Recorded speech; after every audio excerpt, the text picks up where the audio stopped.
West Indies T20 Women's Blaze. We have a match between Guyana and Barbados today. Stuart Rawlins, match referee, overseeing proceedings, and the two captains, Kaisia Knight of Barbados and Charmaine Campbell of Guyana, and she has the coin. Tails is the call. And it's tails, so Kaisia Knight, she won the toss. Barbados, welcome back, Kaisia. What's your decision at the toss and why? We're gonna have a bowl. I just want to put Guyana to do something different today and see if that works out for us.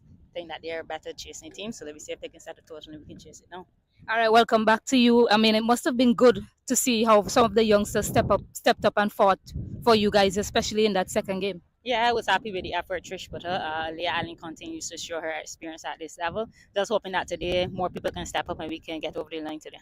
Any changes to your 11 apart from the obvious, that is?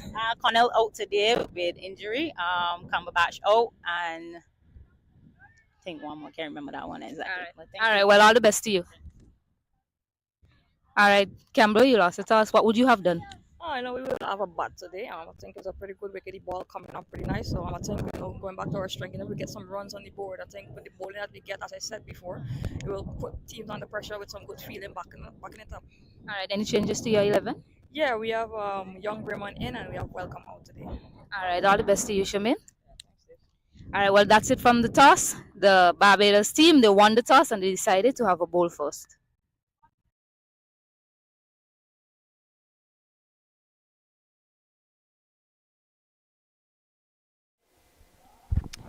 Welcome back to the second match in this Cricket West Indies T20 Blaze tournament, a match that will be contested between Barbados and Guyana. Both of these teams with one win so far, both searching for points and form, as both teams are coming off losses in their recent encounter as well.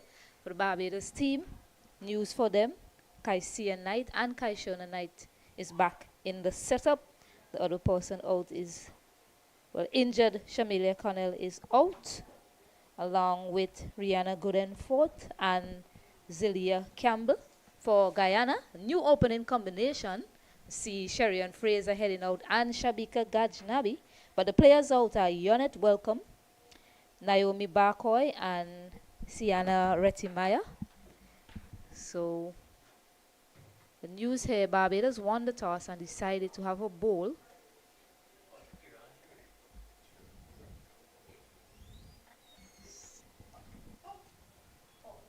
It's a new opening combination for Guyana. Usually Shanita Grimond will partner Shabika Gajnabi at the top.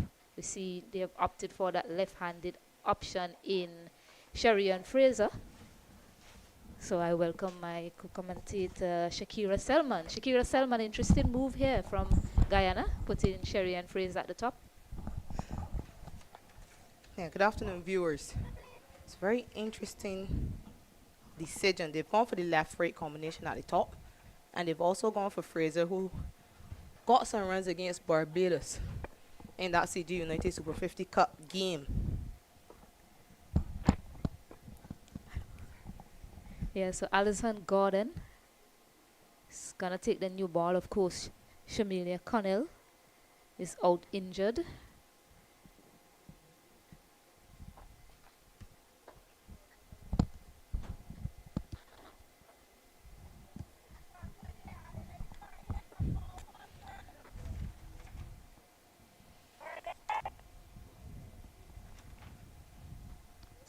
Umpire. Yeah, Oh, sorry, go ahead. Gordon didn't bowl in that last game for Barbados. And when Connell was playing in the last two games, Bruce opened the bowling alongside Connell. Gordon from the far end for the first time with the new ball. Driven nicely out to the fielder at mid-off. No run.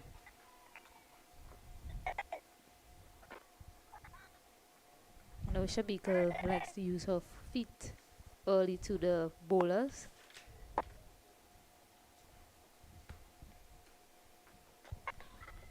This one is hit between short third and, well, backward point and the slip in place down to deep third. No, she got out in that game against Leeward Islands. That might be in the back of her mind. looking to use her feet, and she was stumped in the end. It was a pretty close game. One might think that Guyana had no reason to lose that game. Leeward Islands pulling it off in the end.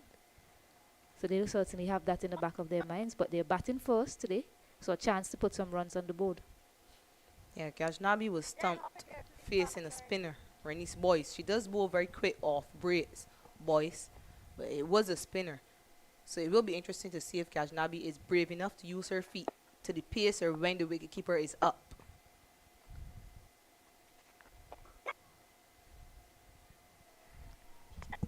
Right away, Sherian Fraser is getting a boundary to start. Yeah, over pitch by Alison Gordon.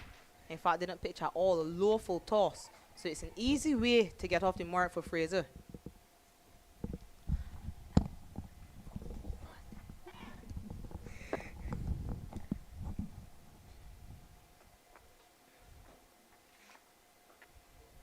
Walked off the pads. Yeah, well, the option with Fraser as well. Yes, she scored some runs against Barbados, but I think they were using Shanita Grimman at the top because she's a pretty strong hit of the ball. Unfortunately, she hasn't been able to find her timing in the 2 innings that the 3 matches that she played so far at the top. So they're hoping that Fraser can be that option to go up and over the field. So wide signal by umpire Joel Wilson.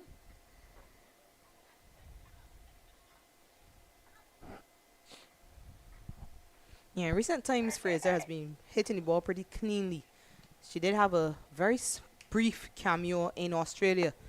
That last story for the West Indies women, in particular against the leg spinner.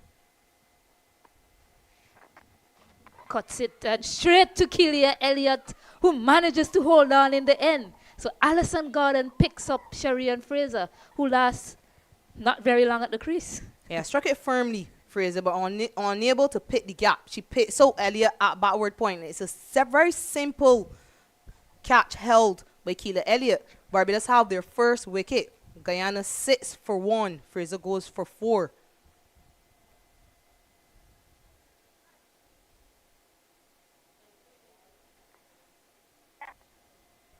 Disappointment for Sherian Fraser. Hangs her head in disappointment as well. Certainly she would have been looking to make an impact, especially after hitting that boundary. So Mandy Mangru, new batter for Guyana. One of the fielders is getting some attention out in the middle. Seem to be Alia Alien. And Elliot as well. Quite busy, your physiotherapist. And in fact, it's Aline and Trishan Holder. Oh, Holder, yeah. But yeah, I work for the physiotherapist, and we're yet to complete the first over. Could have been something that needed fixing before they got on the field. Either way, Barbados will be happy that they were able to make an early breakthrough. Experiment by Guyana not working. So Mangru, 1 ball remaining in this over from Alison Gordon.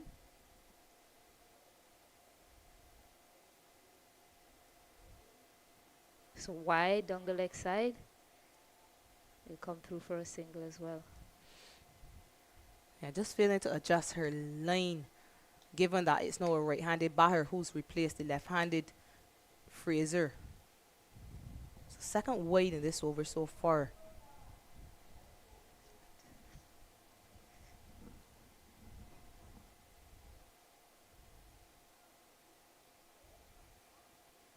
So a dot to finish. 8 runs coming from that over, but a wicket in it. Guyana 8 for 1.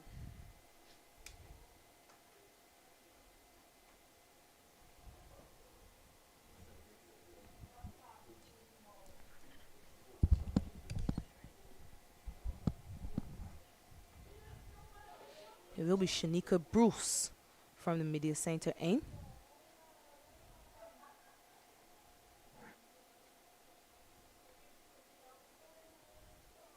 There seems to be a very strong breeze blowing to the left, from left to right of your screen. It will assist Bruce in getting that in swinger. What will be important is if she can get her wrist to come down behind the ball and not push it. It's been a problem for her over the last couple of years. She just tends to bowl a few wides down the leg side, starting deliveries a bit too straight. There is a fine leg and deep mid wicket on the boundary.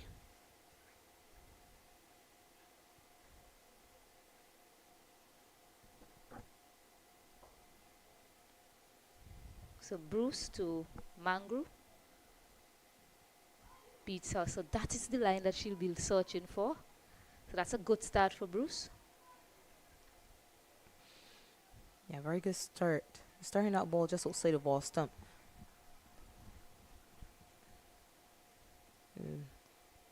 She's also followed through quite well with that delivery. And when she does that, she threatens both edges of the bat. A little bit pitched up on that occasion, driven but straight to Erin Dean.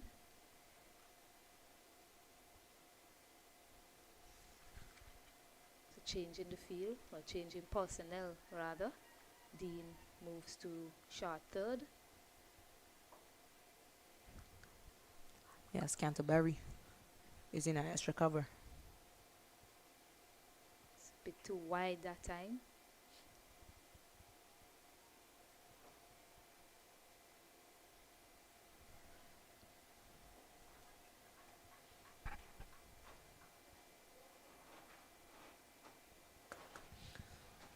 So Barbados side without Shamilia Connell for the first time in this year's competition.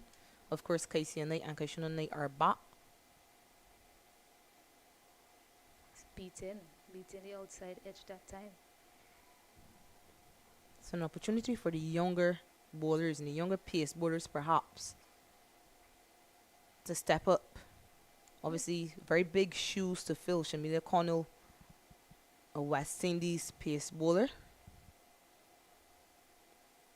They do still have Aliyah Ani. Well, you saw what happened the last time. They were missing key batters. The young batters stood up. So Barbados will be hoping that the young bowlers can replicate such in this innings against Guyana. This bowling innings. Change in the field. Third goes back. And Kaisia is in the circle now at cover. Sorry, at square leg. Kaishuna, in fact. Kaishuna, sorry. Bit of width offered, too wide, and signal that by umpire Caroline Brown. I'd like to say that again. Looked to be inside, but it was signal wide. So let's just get a closer view of that. The bowler seemed disappointed by it.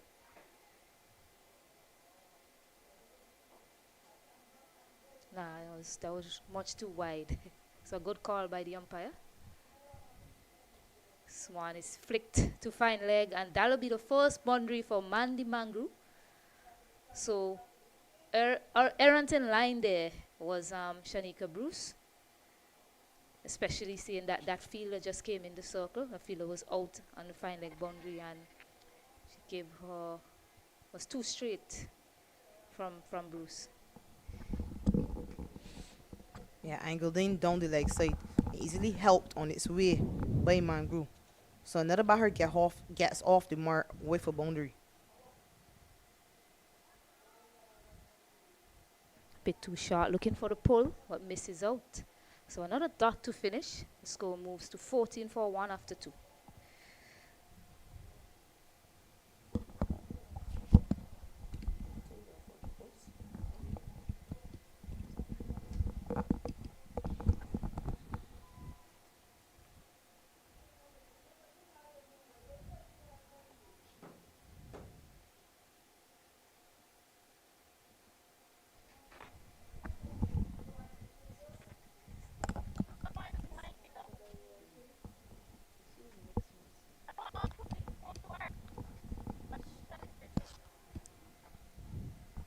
So Alison Gordon, the bowler second over.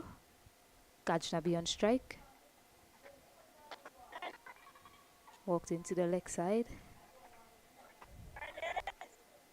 Yeah, the slip fielder has come out and gone to backward point. So there are two fielders at backward point. just in case Gordon gets too wide.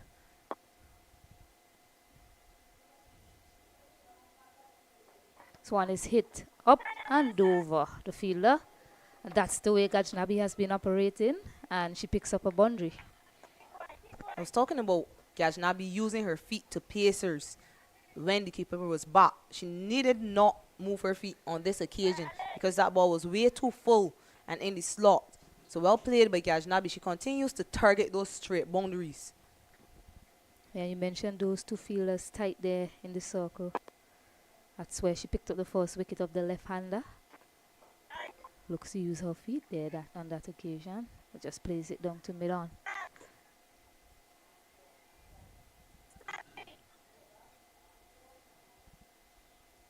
Change of field. Fielder from deep third is brought into the circle. Mid-off goes back to the long-off boundary.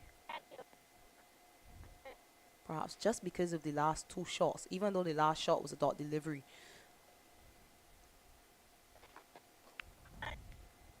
Use of the feet, but good bowling from Alison Gordon. That one was a bit wider. Gajnabi actually had to reach to meet that delivery, so she has to be careful with the way she's advancing down the track, especially to Gordon with Kaisia behind in the stump. She has quick hands, Kaisia. Looks to use her feet again this time. She plays it down to long on. So very brave batting we're seeing here from Gajnabi. Very early in the innings. Okay, clearly that's the plan from Gajnabi, especially in the power play, to use her feet to bowlers and target those straight boundaries, hit the ball down the ground, even if it is for a long one. What she has to be careful with is the line that she advances. Sometimes she just tends to advance just outside like stump, trying to give herself room to hit the ball over extra cover and over mid-off. This one is hit in the air. There's a fielder getting under it. Oh, she drops it. She made good ground to get to it. Unfortunately, she put it down. And looking for three. They won't get it. But a chance early for Mandy Mangru. Yeah, I think just slightly misjudged by Nijani coming back, running back from short mid-wicket. It was a very difficult catch. One of the more difficult catches you ever get, having to take the ball over your right shoulder. So it was a valiant effort, but I think she just misjudged it slightly. Felt as though she was under it and then had to end up making a dive. Yeah. Over was completed there. Score moves up to 21 for 2 after 3. And she made a really good ground to get there. Cumberbatch. Just going to hold on in the end. So Gajnabi, with Gajnabi on strike, they have long on back. And Kaishona on the mid-wicket fence. Looks to walk this across. Faint appeal. Yeah, clearly missing leg on that occasion. She has to be careful with that line, since she's just brought the fielder into short fine leg. Can't afford to get too straight. You understand the reason they've sent the mid-on to long-on boundary is because Gajnabi loves to use her feet. That's an easy single to that fielder we just spoke about.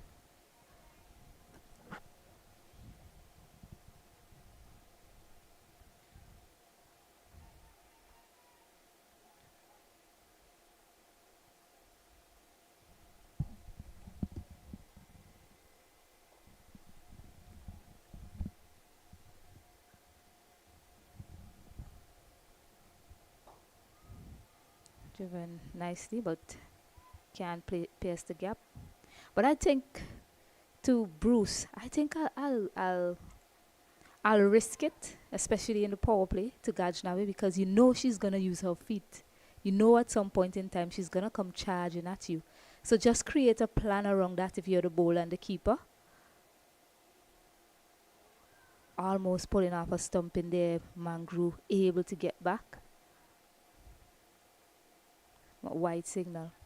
Yeah, so I think early, because that wicket is so important to get, especially early on in the innings for Guyana, I'll just leave those two fielders in for now, as it's still pretty early in the game, and ask her, just see if she continues to run down the track and try and get one past her. As the keeper has been up for these two pacers, and she's quite capable of pulling off a stumping like that. So another dot delivery from Mangru. Yeah, I understand what you're saying. I guess the question then becomes, can Bruce just pull her length back when she's bowling to Gajnabi in particular? Perhaps ask her to advance and then maybe she'll play the shot without getting close enough to the pitch of the ball. Quick That's where the single. opportunity can come. Sorry. Go ahead. Yeah, slight misfield by coming in from cover allows the batters to cross for an easy single. Yeah, so rightly said, length is key. Can't get too full, or else she'll definitely pummel you down the ground. But as I said, it should be a plan between the keeper and the bowler. Bit short of a length there. I just walk to mid wicket.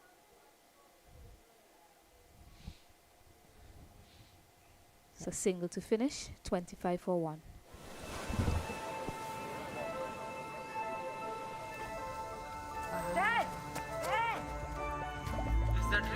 आप लोगों को नजर आ रहे हैं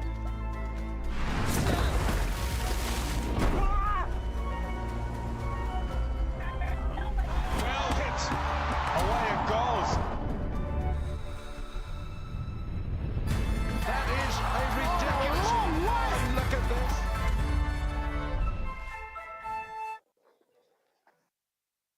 So Gordon to continue. It's 25 for 1, 4 overs bowled. Gordon getting a third over in the power play. She picked up that wicket of Cherry and Fraser in her first over. Full delivery, but dying on the batter all the time. So must have been a slower delivery there from Alison Gordon. Yeah, I thought so initially. Unfortunately, I'm not able to see the replay, but I felt so initially. It just looked as though she ran her fingers down to the left side of the ball. This one sat up, we pulled away, but straight to Erin Dean. So Gajnawi certainly will feel like she missed out on a scoring opportunity from that delivery. Yeah, too short an angle down the leg side with fine leg in the circle. She certainly would have fought to have done better, Gajnabi.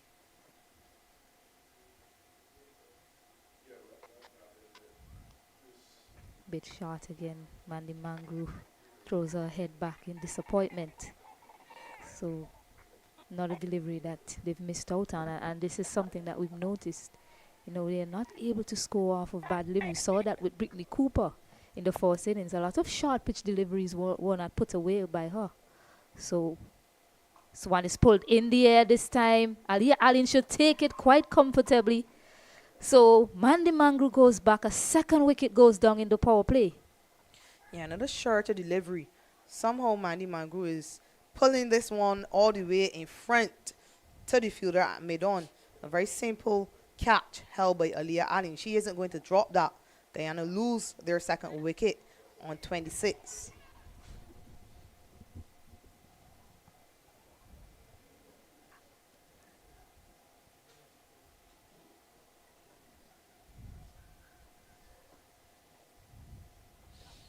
That wicket brings Captain Shamian Campbell to the crease. Alison Gordon has a second wicket in the power play. This is a very important partnership for Guyana.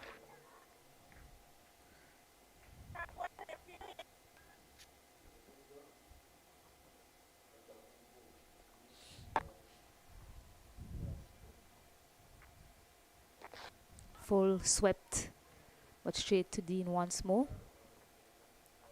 She's doing a pretty good job in the field. I heard you mention that she has a split webbing, but she's not afraid still to get her body behind the ball. And she's doing a pretty decent job for someone who has a split webbing.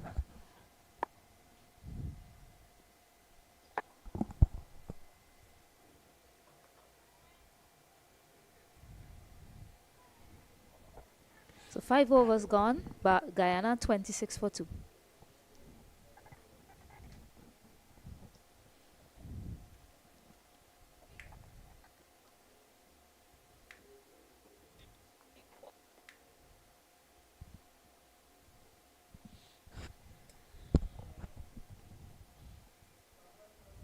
Just one run coming from that fifth over. So giving her third over in the power play paid off for the skipper. She picked up 2 wickets that have fallen so far. Alison Gordon certainly putting her hand up in the absence of Shamilia Connell. Yeah, actually in the Super 50 Cup, she was the one partnering Connor with the new ball. So she is accustomed to bowling with the new ball. It's full and driven out. But the field is well set for that. So it's Canterbury there doing the fielding.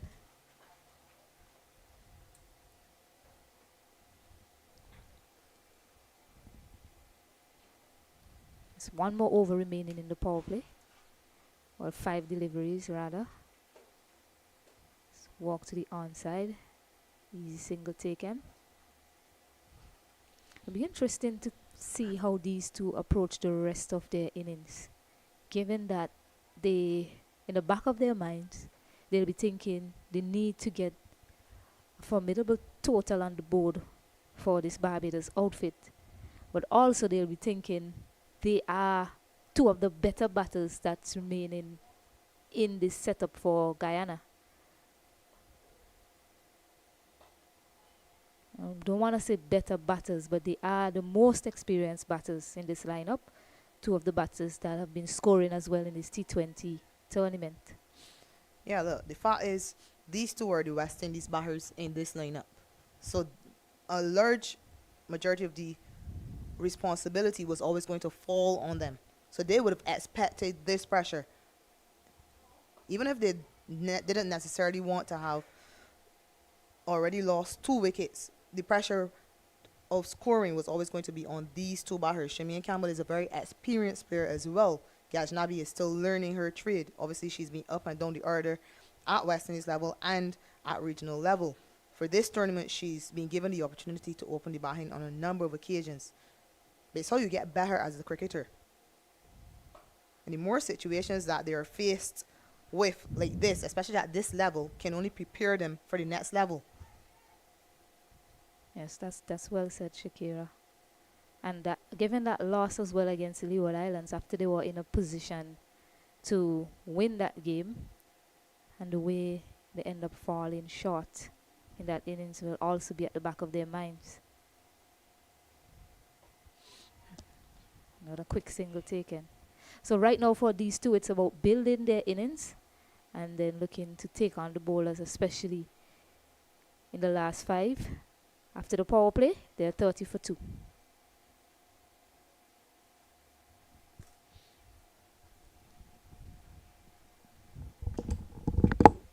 Yeah, scoring at 5 runs and over in that power play, Guyana. Unfortunately for them, they lost 2 wickets. And lots of times I've sat in behind meetings and team discussions, and the plan has been to get around maybe 40 to 45 runs at the end of the power play and only lose 1 wicket if any. So they'll be disappointed that they fell short of that 40 runs total and they lost the extra wicket. Aaron Dean into the attack immediately after the power play. This one swept very fine. So work for Alyssa Canterbury to do from deep backward square. 2 runs added to the total. Good move there by the Barbados captain, bringing spin on right away, and perhaps looking to pick up a few more wickets. With Guyana, of course, a bit on the back foot at this stage, losing 2 wickets and looking to rebuild. So the Pew Campbell swinging across the line of a full delivery, missing it completely. Not out, says umpire Joe Wilson. And 2 balls to go after the sweet shot. Casey and they opted to bring the fielder from short third over to 45.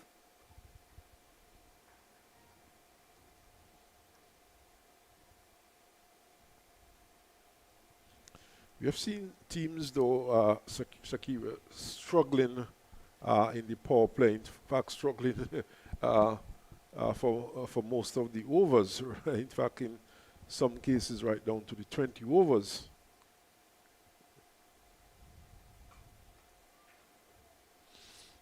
Getting away with that one. short and wide. Gajnabi can only manage to pick out holder at extra cover. We have not really seen the bat dominating the power play in these matches so far. Generally speaking, that is. Yeah, that will be another disappointment for those watching this tournament, because normally that's the blueprint. And if you expect your West Indies batters to do it at the next level and they're not able to do it at this level, it leaves you worrying. It is worrying. As a West Indian supporter, of course.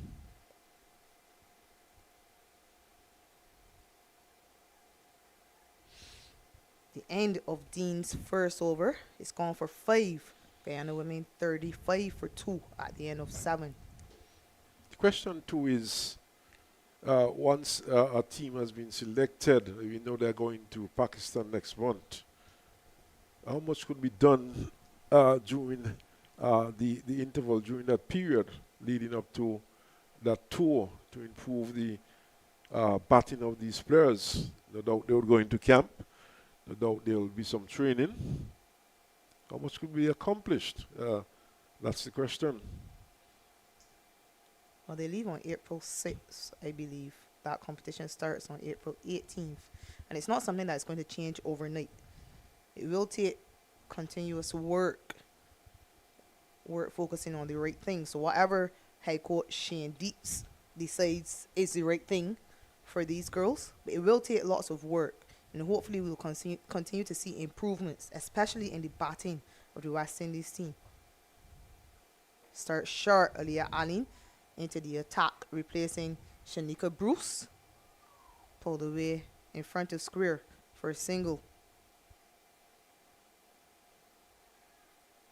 We've seen a few players getting some good starts, though, and playing some good shots. But consistency has been one of the issues.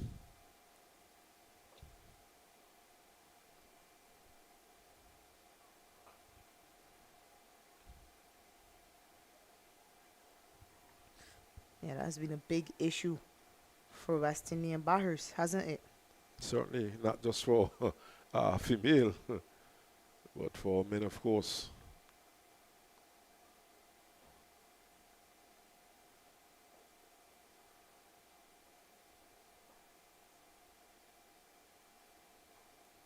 Big year coming up for West Indies cricket, of course. In fact, June this year, the start of the T20 World Cup.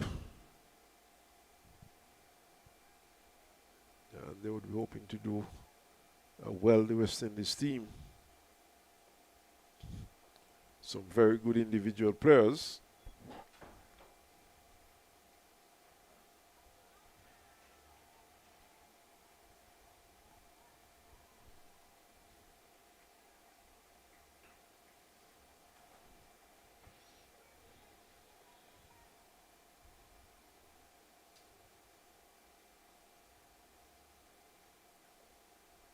And try not to get predictable to Gajnabi, who's intent on using her feet.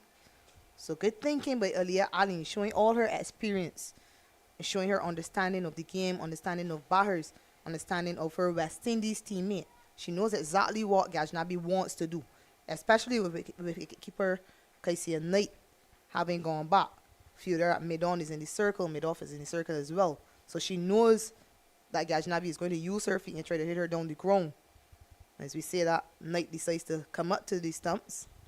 Mid-on goes back to the long-on boundary. Deep third comes into the circle.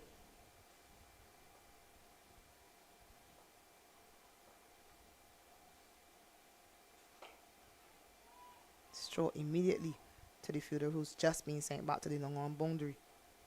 Campbell, of course, went down after the previous delivery and had some words with Gajna B. And this time she was just stroking it down to long on. More sedate shot this time. Long on comes into the circle. Short third goes back on the boundary. Short again to Campbell. This time she manages to get it behind square. Too much work for Kaishana Knight to do. A boundary to end the over. That's a good boundary there by Campbell. Just swiveling in a wicket and helping it around down to backward square for 4. And a good shot to end the over. See,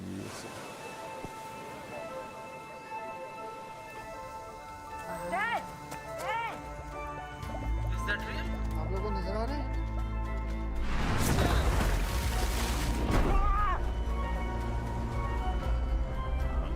Well hit. Away it goes.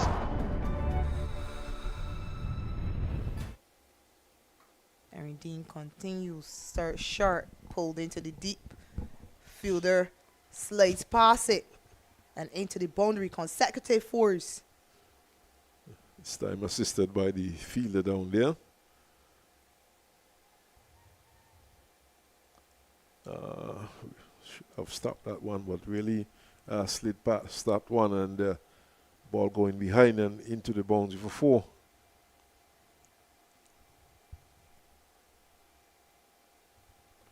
.46 for 2 no.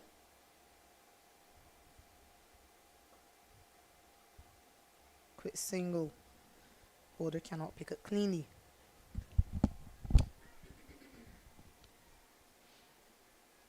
Guyana, of course, building a platform here. Platform from which they could get a fairly decent score.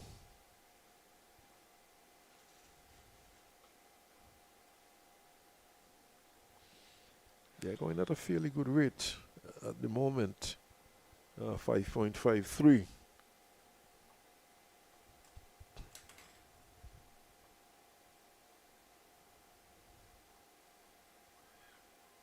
Chance. Casey and Knight opts not to throw it.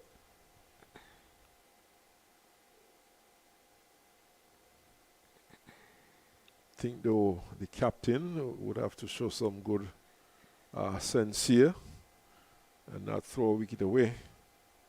And she would have to bat deep, of course, being the probably the most experienced.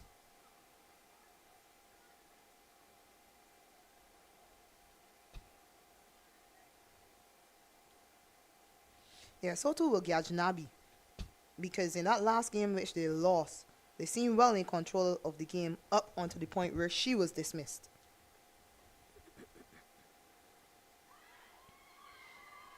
Loud appeal. And I think she's given caught behind by Casey Knight. So good diving catch. Good awareness by Knight. Noticing that she got some part of the bat on it. And a wicket to Erin Dean. Very good effort there by Casey Knight. And ball probably taking the edge and going into the pad and lobbing into the onside, and Knight was quickly around and took a very good catch. Yeah, unlucky for Campbell. I think that one actually came off the gloves, attempting to play a sweet shot. She goes for 12 runs, Campbell. A very crucial wicket. Guyana now 49 for 3 at the end of 9. Well, just as we were speaking about these two needing to taking it deep, one wicket goes down. Yeah, it was a partnership that yielded 23 runs between captain of this Guyana side, Shamian Campbell, and her vice captain. I don't think Gajnabi is the vice captain. I think Fraser is the vice captain. Yeah, forgive me. But and the opening batter, Shabika Gajnabi. So good chance for Barbados to claw themselves back into this game, back into control of this game. Shanita Grimman is a new batter.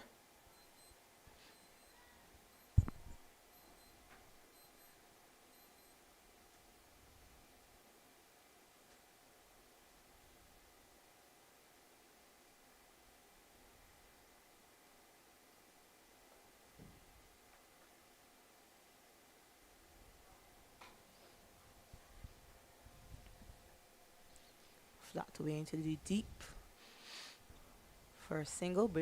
Brings Grimman on strike. Third goes back. to the boundary. Long on comes into the circle.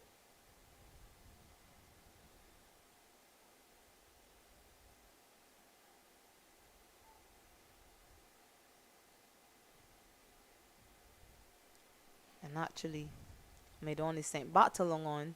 Deep third is brought back to short third. Find that's a bit surprising, though. I certainly would have kept long on. In fact, I would have kept a mid on for the new batter.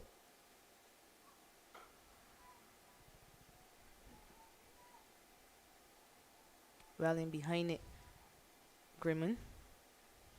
Yeah, I too am surprised.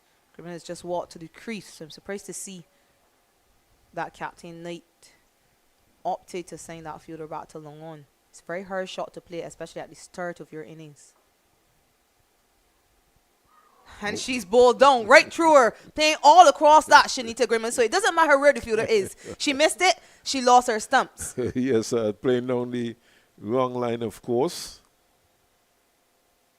Fact, closing the face of the bat, playing across the line.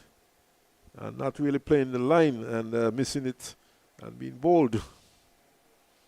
And opportunity taken now for drinks break. 9.3 overs completed.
So back up to the drinks break. Alia Alin picking up that wicket of Shanita Grimman. Guyana, they are 54-4 in the 10th over. New batter is Liliana Grimond.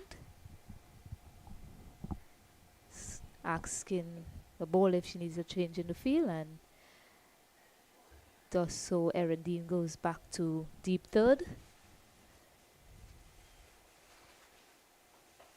Bang and target again. Alia Alin, Liliana Grimond defending to start proceedings here after the drinks break. Well, after you've seen a number of games from this Guyana outfit and the way their bowling has stood up for them in throughout the tournament, what sort of target do you think they'll be looking to get full on the pads Looking for a quick single, but good ground covered by the bowler. What sort of total do you think they'll be thinking is enough for their bowlers to defend? Well, they'll be thinking in terms of getting at least 120 runs. But, of course, we just saw a good partnership building between Ghaznavi and the captain Campbell, and then they lost 2 quick wickets. It's played out with some wrist work there from Liliana Grimman. So a single to finish. The 10th over. They are 51 for 4. Guyana. We would have seen 2 in the match against the Leeward Islands. They were sailing smoothly towards a target of 104. And then after losing Campbell and Ghaznavi, they collapse. So one never knows. It's all well and good to say they would be looking to get a target of 120, 130 plus, but do they have the batters out there to do such? So Dean to continue. A very impressive youngster, Erin Dean. It's a bit short to start, but played straight to Trishan Holder at extra cover.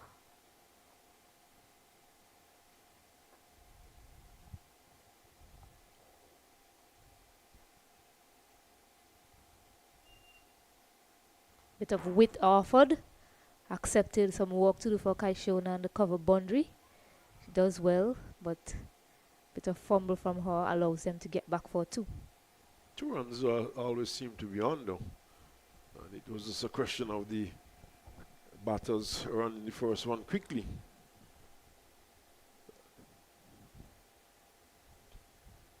This one is very full hit out to the fielder, who takes an easy catch at square leg. A disappointing way to get out for young Liliana Grimond. She has to go. Guyana in for the trouble. 53 for 5. Yes, and this is what I was speaking about a while ago, whether or not they have the batting to do so. Probably on paper, but certainly not proving so far. But a good catch there. It was not a difficult catch, but well taken there by Scantlebury. So wickets tumbling now. They have lost 3 quick wickets, Guyana. Yeah, very well set field from the skipper, Kaisia Knight. Square leg out mid-wicket as well. So new batter is Kesia Schultz.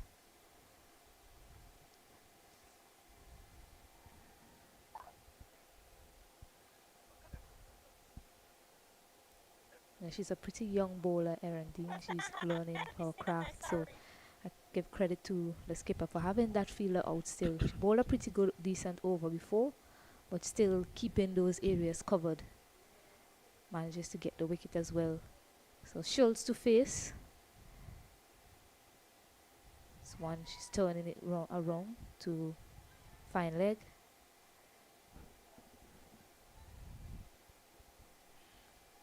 Seven deliveries bowl, and Ghaznavi has not faced a single delivery after that drinks break.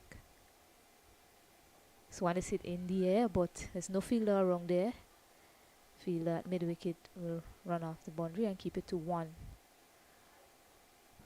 Ghaznavi will face the last delivery of this over. And she has to stay there for Guyana if they are going to get a fighting total.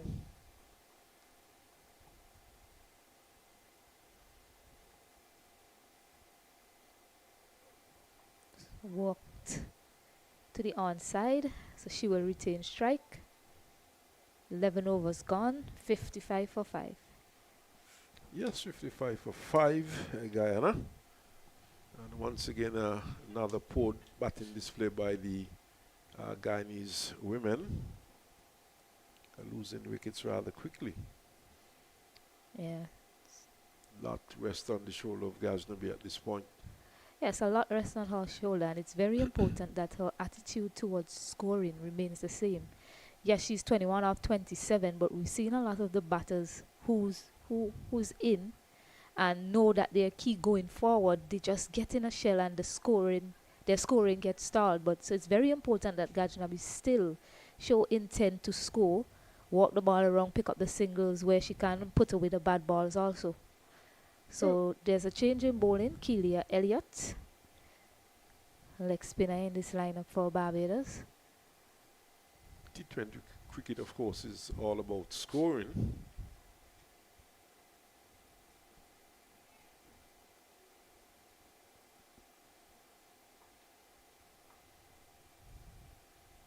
It's a bit short to start, but played to that fielder and the mid-wicket fence. So Schultz on strike now. So like that, for example, yes, you couldn't get it away for a boundary, but it's good that she didn't just hit it straight to a field and it was a dot.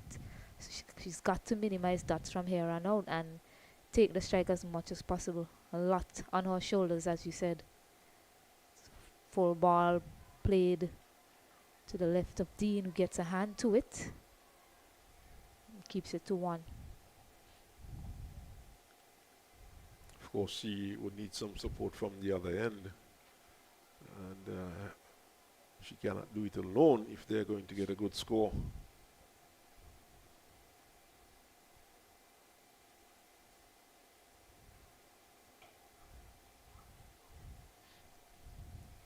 It's a bit short to start Keelia Elliott.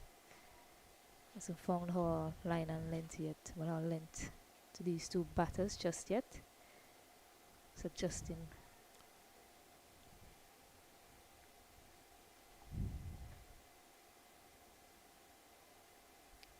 For a delivery missing Casey Schultz and the keeper as well. The straight through everyone. Won't get to the boundary. Dean does the walk down there, so they pick up 2 more. Guyana would welcome these runs, of course.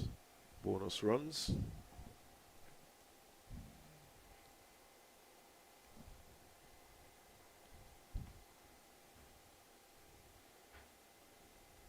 This one was extremely short.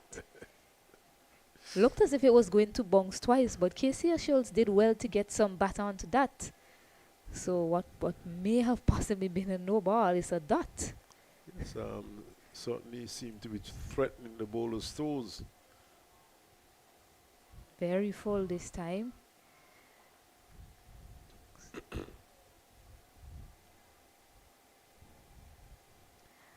So 12 overs done, 61 for 5. That over could have gone really wrong for Barbados. Luckily, Keelia Elliott gets out of it. She'll be hoping that she...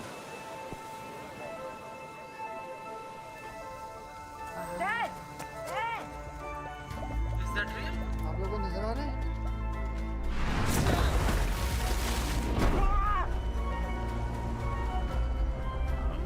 Well hit. Away it goes. That is a ridiculous. And look at this. So Dean to finish off her spell. Bowled 3.1 over 16 runs, 2 wickets so far. Bowling to Casey Schultz.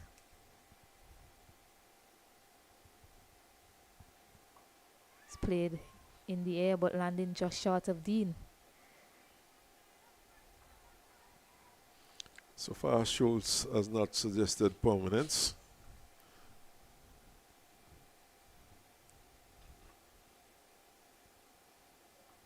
Store delivery, another dot.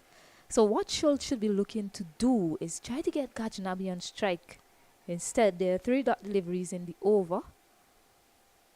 Barbados certainly won't mind this. This one is full, swept away. They'll eventually come through for 1. So 2 more deliveries remaining in this over now. Actually, for the first time, the strike rate has gone below 5. For most part, it was above 5. Now it's dropped below 5 runs per over. Well, wickets will certainly do that to your scoring rate, and they've lost 5 so far, Guyana.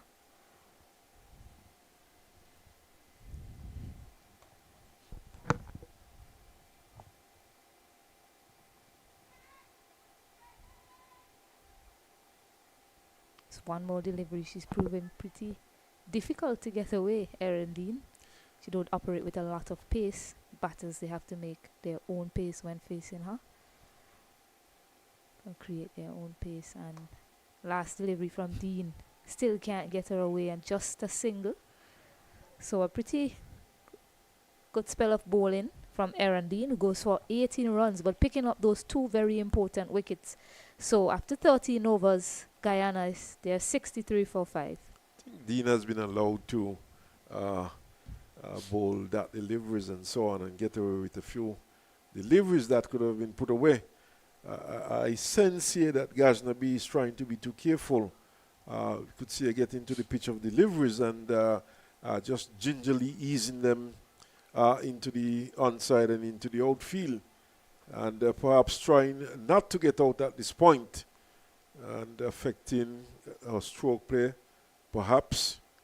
And I think what she should be doing though is trying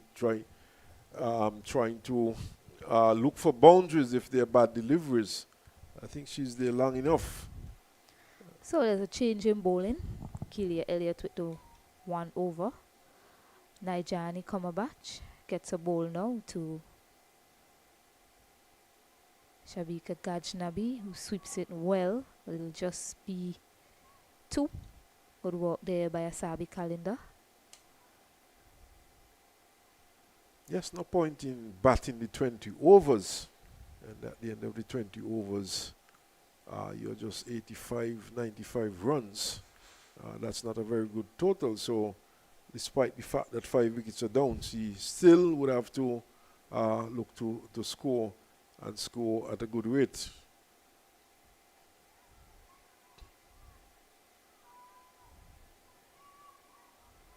Just a single there. The bowler didn't seem too happy with the effort from Dean, but I still think it would have been 1, because she had to run around quite a bit to her left, although she missed it. So Schultz now on strike. Swan is a drag down delivery, but played to Kalinda. 3 of the deliveries so far in this over has gone gone to Kalinda. So she's getting her walkout done in this over. It's just a bit too short from Kamabach to start. Even shorter on that occasion. Luckily for her, it's played straight to extra cover. Hasn't quite found her line yet, her length rather. She picked up 4 wickets in the first game that Barbados played. I think she could have waited a bit longer and placed that one to the right of cover in the gap. It was that short. Yeah, she did that on that occasion, and it goes straight to Aline. So luckily for Barbados, they're getting away with some poor delivery being served up from the bowlers, and that's because of the amount of wickets that have gone down. Dean does better this time. They scramble through for a single and make it quite easily in the end to bring the over to an end. After 14, they are 69 for 5. Yes, they might have lost some wickets, but a bad delivery is a bad delivery. And if you are playing at this level, especially an international player, a player who would have played international cricket already, you are expected to put away these deliveries. So the loss of 5 wickets not really an excuse for not putting away those deliveries. And of course, this is a growing concern with our batters. So Keelia Elliott switching ends.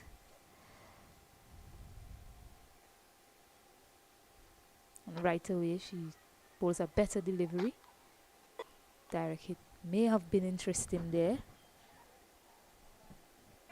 Yes, that could have been a close one, and it was Gajnabi coming to the danger end. It's a much better start in terms of length in this over for Elliott. Use of the feet high in the air, down the ground. There's a fielder coming around. She misses it.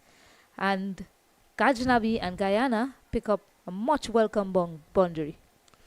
Yes, it was in there for some time, but a good blow struck there by Gazna B.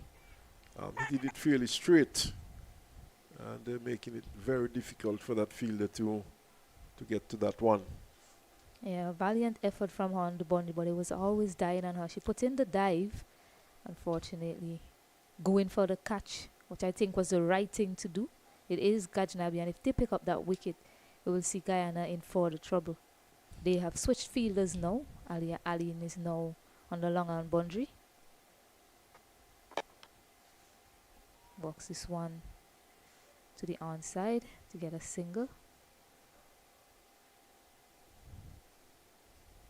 This is better from Gajnabi.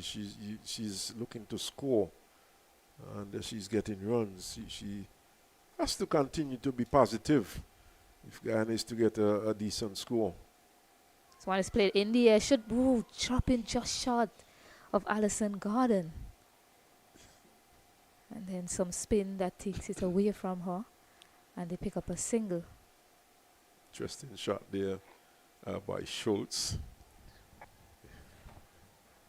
Probably giving some catching practice, or an attempt at giving catching practice. Lucky to get away. Use of the feet again. Inside out that time. Played with some elegance on that occasion from Shabika Gajnabi to pick up a second boundary in this over. Very good shot indeed. Used the feet, got to the pitch, drove it between mid-off and extra cover, finding the gap well, placing it well. The ball running away for 4.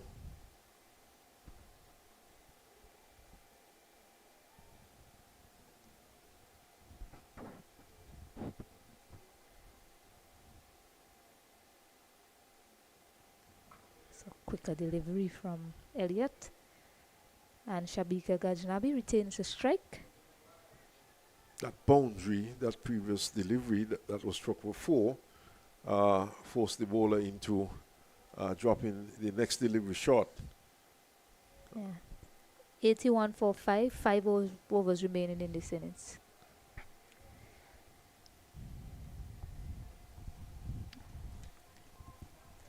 Weather, of course, looking a bit dicey at the moment as we look towards the Birdwalk area, the area from where the rain normally comes from. Seems as though it has started to rain over there. See the groundsmen moving towards the covers in the distance. So we might have a sprinkle. So Aline, ball in hand. Right away, ill-directed delivery. And all she had to do was help it on its way to the fine leg area. So another 4. So some positive intent being shown here from Shabika Gajnabi. Yes, and 4 good runs there to Guyana. They need all they can get. And Ghaznabi increasing the tempo. She has 38 from 39. In fact, 42 from 40 with that boundary. So she has gone ahead of her runner ball. Her strike rate has gone above 100. And she has really upped the tempo. So good going by Gajnabi. Just need some support as we look at the groundsman. So wide signal by umpire Brown. It is falling. Rain certainly is coming down. Not heavy by any means. You should know the area quite well. All. Well, it's already raining in Birdwalk, and the rain normally comes from that area.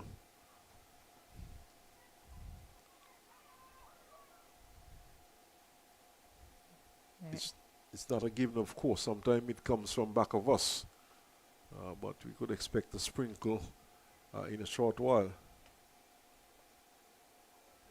Ground staff. Yeah, getting ready to bring the covers on. It's not heavy right now, so the play can go on. It's not very heavy, it's just a sprinkle, as you mentioned.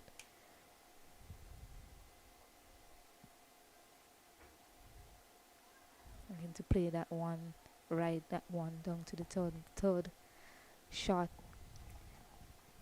So the third man area.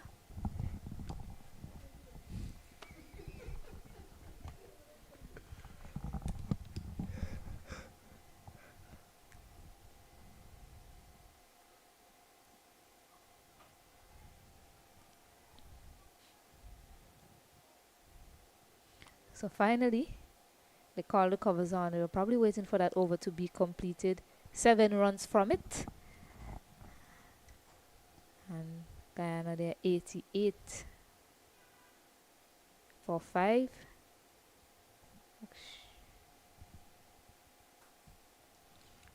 So 88 for 5 covers are being pulled on, and perhaps we could take a break at this point.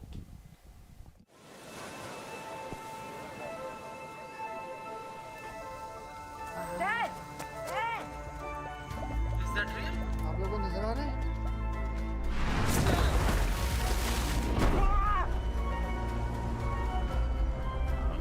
Well hit.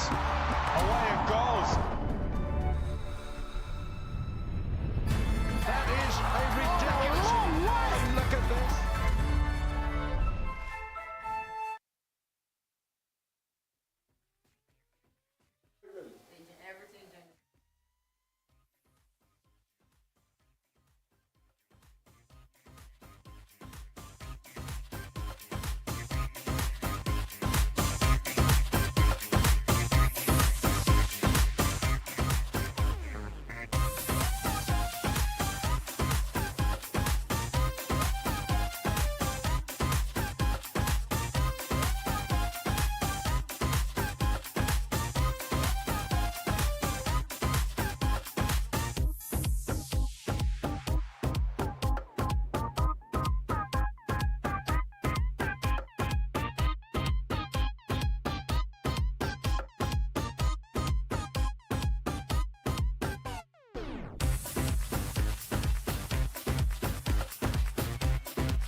And we're back live after that rain delay. One more delivery remaining in this over to close it out. It's a bit of width offered, driven firmly to short cover, and Gajnabi, well, they're looking for an overthrow. But I think the right thing to do for Gajnabi is to retain strike. They're 89 for 5 after 16 overs. Another 4 was left in this inning. And weather appears to be just changing ever so slightly. We had a slight shower. Just a bit of a drizzle. And we are hoping that it stays away. The rain stays away, but that could come into contention later on in this match. The weather.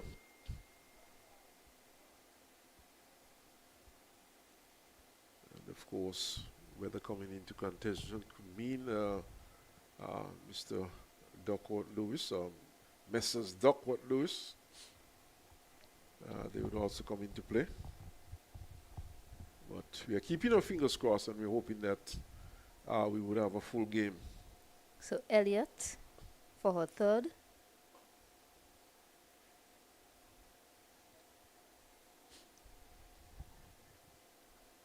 Looking a bit clearer now on that side, Earl.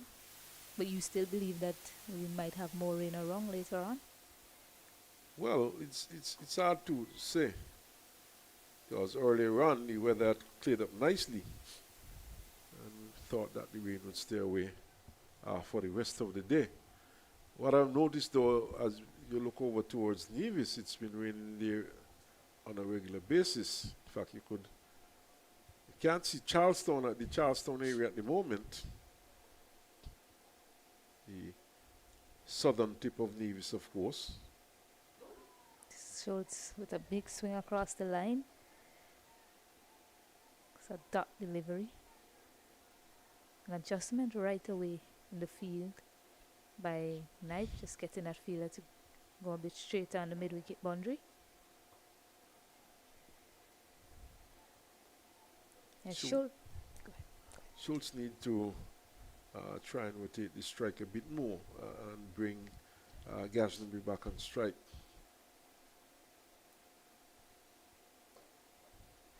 Hits this one hard, but straight to Keelia Elliott. Good effort by her, unfortunately. It looks to be a drop catch. But it was hit pretty firmly back to her, and it was pretty low as well. It was low, but certainly high enough for the catch to be taken. So one ball remaining. It's been quite a quiet over so far. 2 runs off it.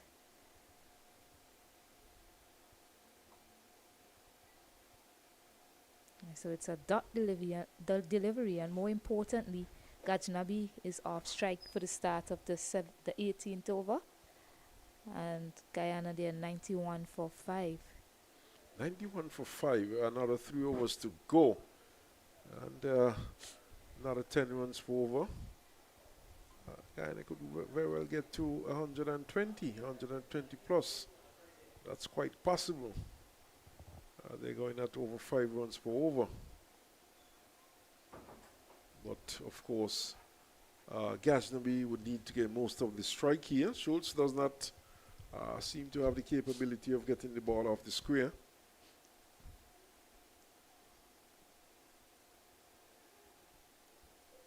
But I guess she's in this side for a reason. Bowler, of course, but batting at number 7. So Bruce to start to Schultz starts with a wide. And it's important, yes, Guyana, they'll welcome some boundaries from Schultz, but it's important that she gets off strike as much as possible and give the strike back to Gajnabi. She's striking it quite well. She's 46 or 48. Plays across the line, and Gajnabi looks to sneak a single in. Wild throw comes in from Elliott. Good backing up by Trishan Holder. Bowler, they're not making an attempt to get behind the stumps, perhaps. Return to the bowler. Good return. Could have found Schultz struggling.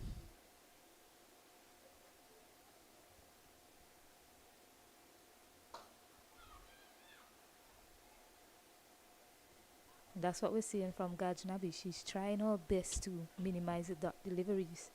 So Casey Schultz, she needs to take a page from her book. There are singles to be had, especially with the angle Bruce coming into her. So she can just walk it on the onside, pick up one or even two.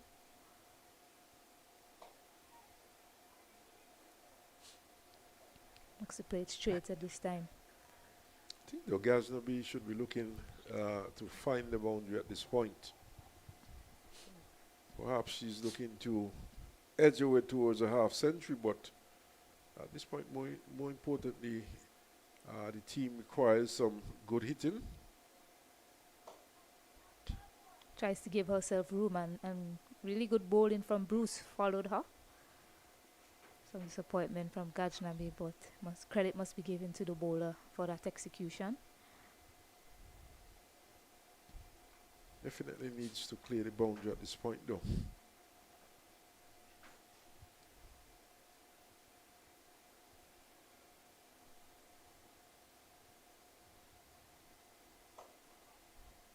Straight to holder, so another dot delivery. These dots aren't doing them any favor, Guyana. They're 96 for 5. They have 2 overs and 1 ball remaining. Still 5 wickets as well. So they need to take some chances here.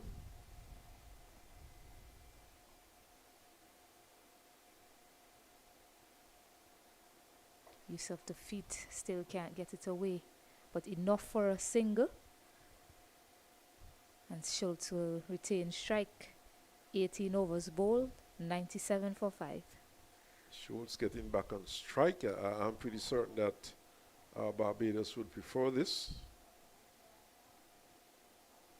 She's struggling to get the ball away.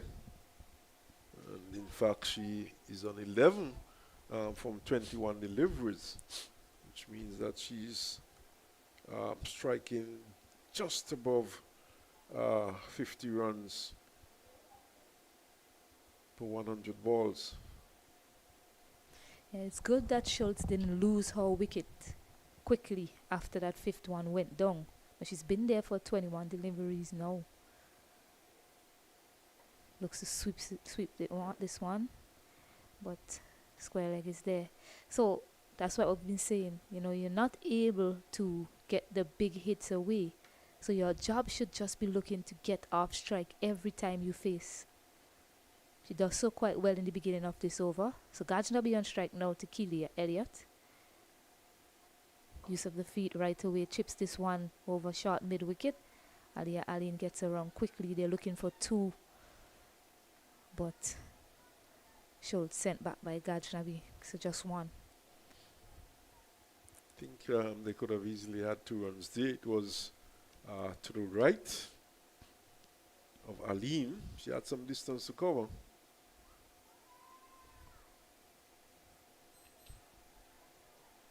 They ran the first one rather slowly. Yes, and in the position they're in now, just 1 more over after this. They should have been looking for 2 because the throw would have more than likely, as it did, come into the bowler's end. So Gajnabi would have been on strike. Yes, it would have been a sacrifice, but Gajnabi would have been on strike. And so it's a full delivery and it's just played out to square leg. Singles, of course, are not going to hurt the Barbados team at this point. They would be looking to restrict the boundaries. In fact, I don't think we have had a boundary since the resumption after the rain break. This one is pulled down. Fielder trying to get her foot to it. Doesn't have enough power to get to the boundary. So they're looking for a 3rd. They'll complete it easily in the end. So just as that fielder was called into the circle, Keelia Elliott bowled a short delivery. That was played out in that same direction. That fielder goes back now for Schultz.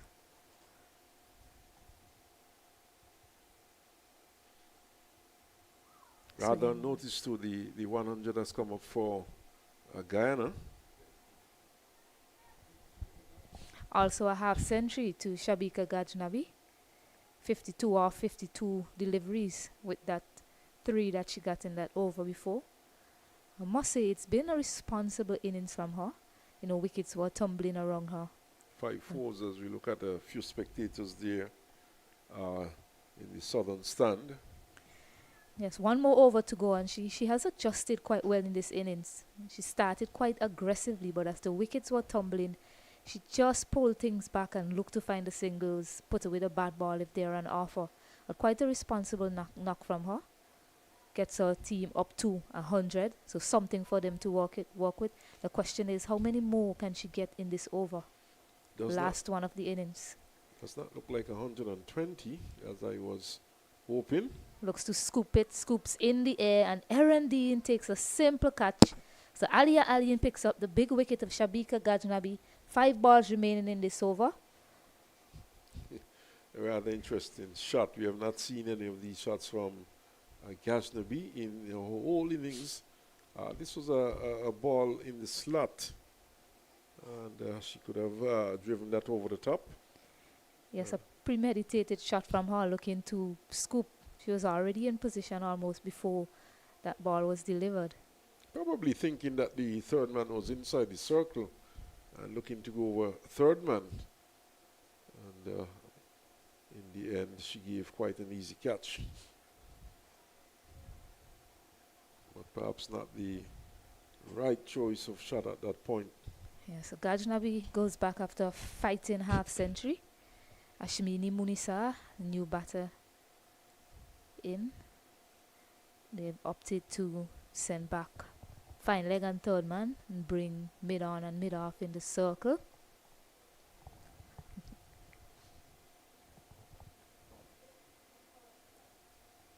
Cover also back on the boundary as well as mid-wicket. So those are the 4 fielders out. Suggests to me that she's going to go a bit short of a good length.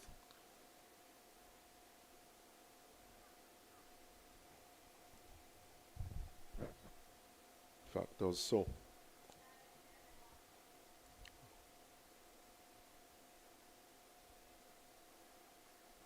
And I don't think Monisa is going to see much up in her half.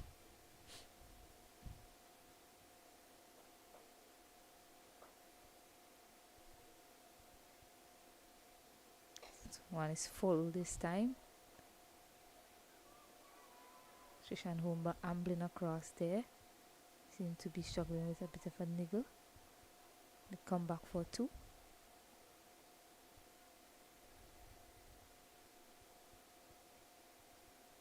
So maybe a bit of a bluff there by Arlene.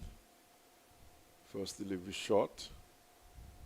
Then going right up in the block hole, but Munisa was able to get it away for 2 runs.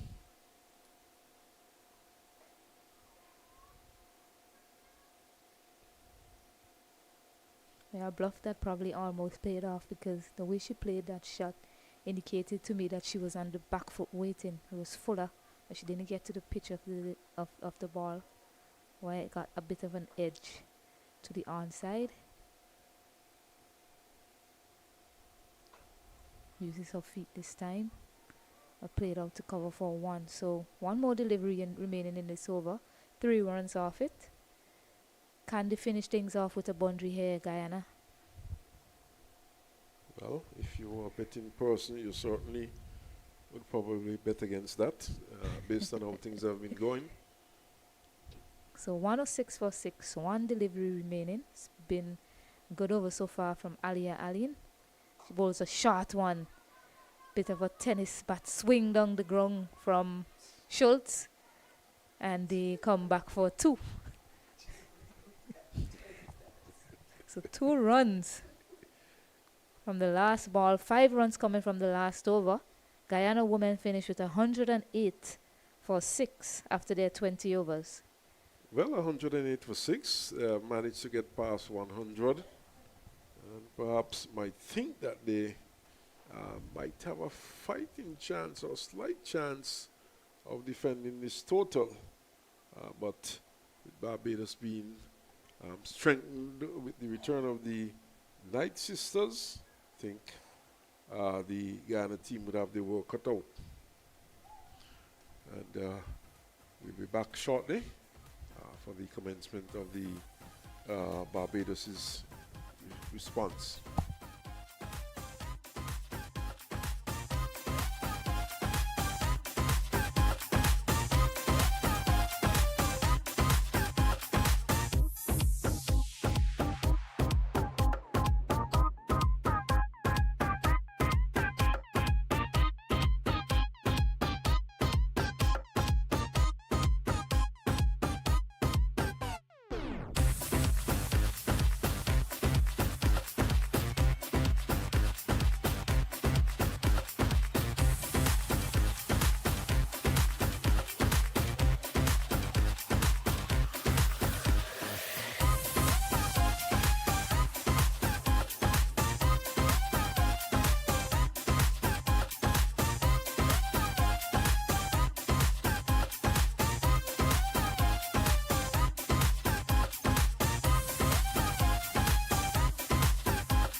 We're back here at Warner Park in St. Kitts and Nevis for the chase. Barbados women requiring 109 to win this game. Guyana women, they were capped to 108 for 6 in their last 20 overs. Plafiana Millington to start the bowling for Guyana women. Bowling to Kaisia Knight, who's back at the top of the order, back in this team after missing last game, alongside Trishan Holder. Yeah, they've changed things around Guyana so far in this T20 blaze. Sherry Fraser will open the bowling from this end, and Flafiana Millington will partner her from the other end. This occasion, Flafiana Millington starting things off, maybe owing to the fact that a left-hander is on strike. Now,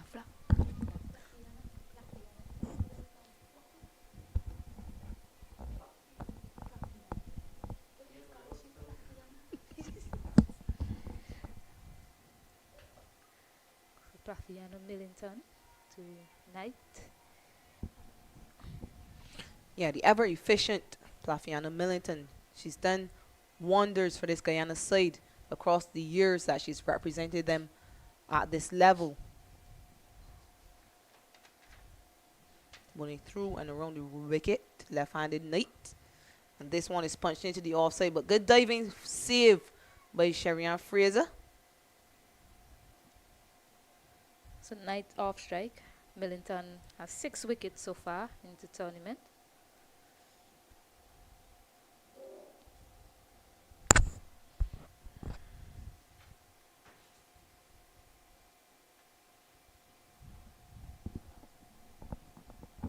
Just 3 fielders on the leg side. Sharp mid-wicket, deep mid-wicket, and long on.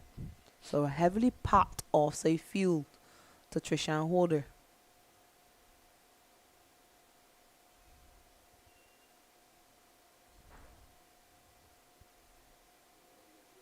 Slip backward point, cover, extra cover mid-off. A play in the miss to end the over. Just 1 from it. Barbados 1 without lost.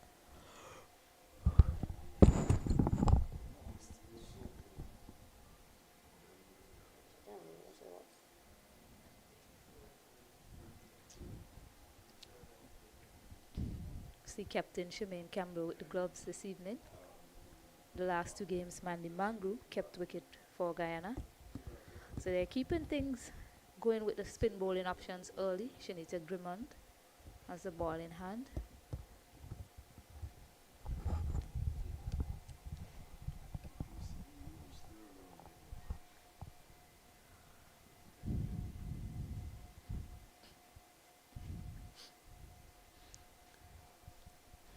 Grimond looks as though she is going to start around the wicket to the left-handed Kaisia Knight. Again, it's a very heavily packed offside field. 6 on the offside, just 3 on the leg. Start straight. Knight unable to get that into a gap.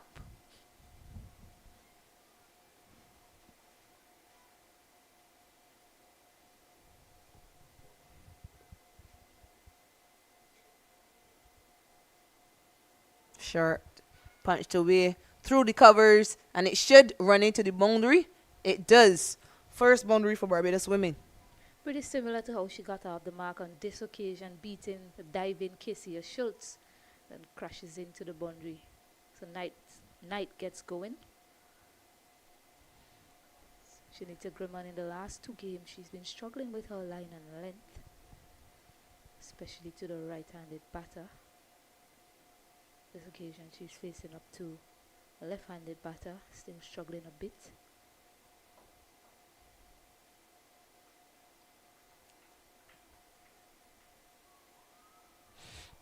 Yeah, so 6 fielders on the offside. 1 at slip, 1 at short third, backward point cover, extra cover, and mid-off.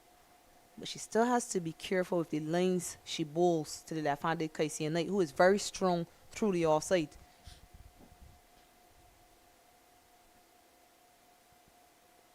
Two straight attempts, a sweep, misses, wide, signaled by umpire Joe Wilson. And what Kaisia Knight has to be careful with is not driving aerially. Quite often she's caught at extra cover off the inside half of the bat. They cross for a single.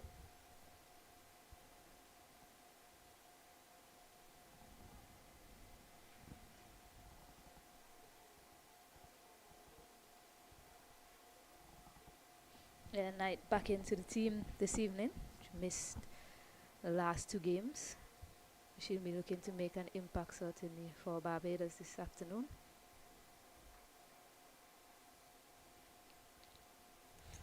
Foreign legs like this time. Short backward square, short mid wicket. Long on and deep mid wicket.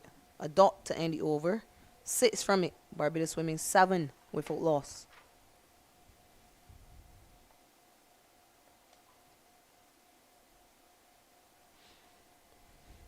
Guyana opting to go to Millington and Shanita Grimmon to open the bowling today. And it makes you ask a number of questions. Will Fraser be used in the middle period? Or will Mandy Mangru, who is not done in the gloves today, be given a chance to bowl?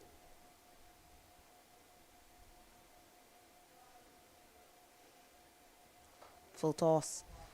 Driven straight to Lakshman at extra cover. She'll be disappointed that she missed out. It's a pretty interesting conversation topic, Shakira Selman. It says a lot, especially the fact that Shemaine Campbell has decided to take the gloves this afternoon.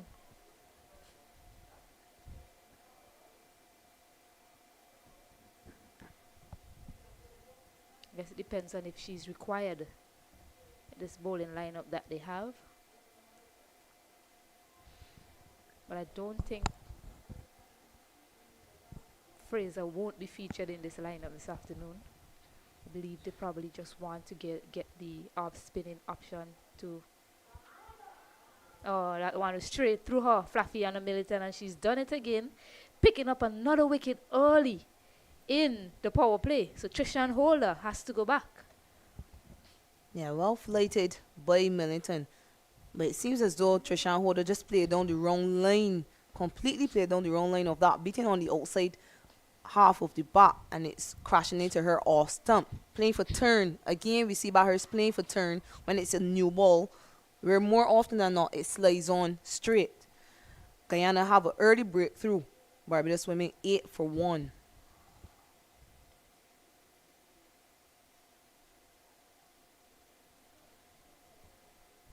Spoke about Millington and how effective she is, especially in this power play period for Guyana women. She often takes at least 1 wicket in the power play. Remember, at the start of this T20 blaze, she got 4 for 5. So new batter, Nigel Cumberbatch.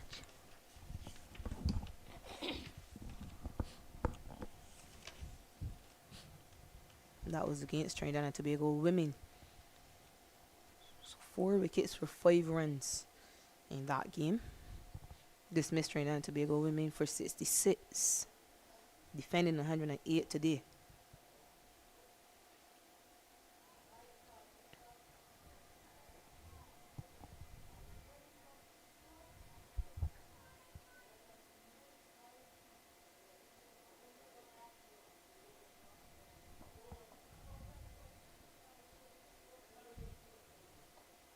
Walks this one off the pads, gets a single, and Cumberbatch is off the mark.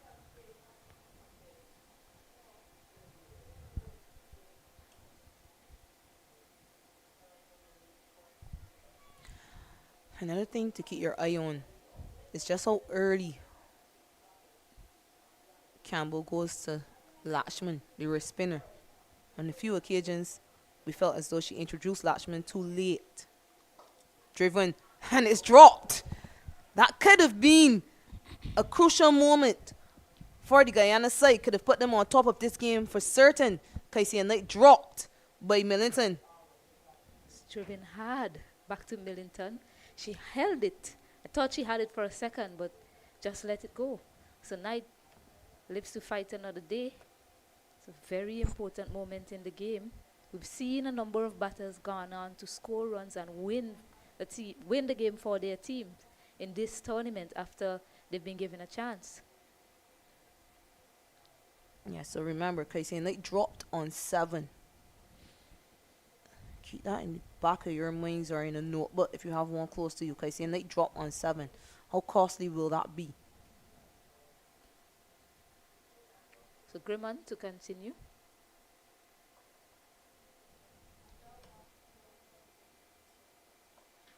Come on, kept a bit low. Looking to sneak a single. Yeah, those are some very important points that you brought up, Selman. When will she go to Latchman? And also, if Fraser will be used and when she will come on to bowl if she uses her as an option. This one walked off the pads a bit too straight there, and it will be a boundary for to Nigel Cumberbatch. So Grimond still struggling a bit here with her line and length. Yeah, just badly laying way outside leg stump. And Cumberbatch does well to get enough bat on it to beat the fielder on the 45 to her right. First boundary for her. She's been starting it a bit too straight. And again, similar delivery helped to the fine leg area, and it'll be back-to-back boundaries for Nigel Cumberbatch. Effortlessly done. Similar delivery, similar result. Got the treatment it deserved. So 2 badly lined deliveries resulting in 8 runs for Barbados women.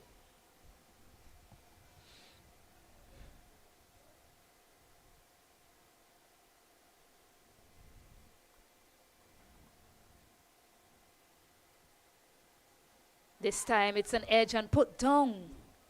So a second wicket, a second one goes down here. Nigel Cumberbatch this time. Yeah, 2 drop catches in 4 deliveries. In 5 deliveries, in fact. Mandy Mangru perhaps too close there at slip. Ball flew to her. Could not react quickly enough. She found her line that time to the right-hander, sorry. Unfortunately for her, Mangru put it down. So Knight dropped on 7. Cumberbatch dropped on 9.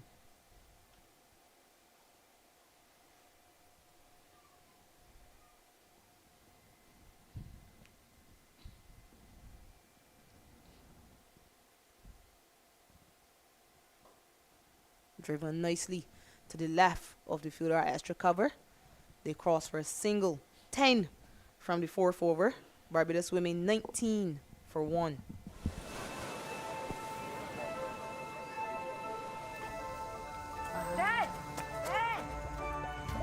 आप लोगों को नजर आ रहे हैं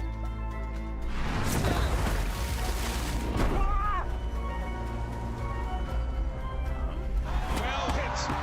Away it goes. That is a ridiculous. And look at this.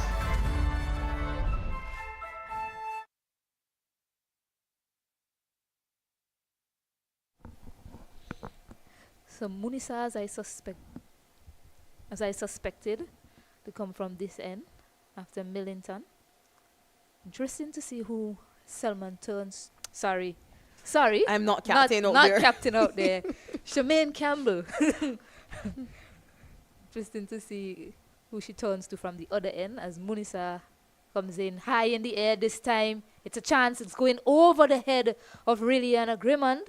Outstretched arms there of her, but can't hold it. Or can't get to it to pull off a catch. So a chance in so far from Kaisia Knight, but she's still there. Maybe if you're being harsh on Liliana Grimond, she misjudged that initially. Some respect shown that time from Knight.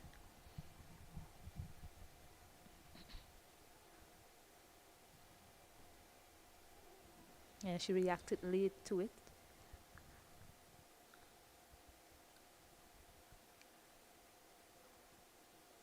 This one walked nicely into the onside.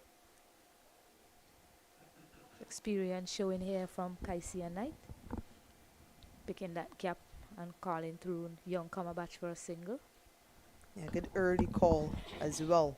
Good communication between the 2 batters so far.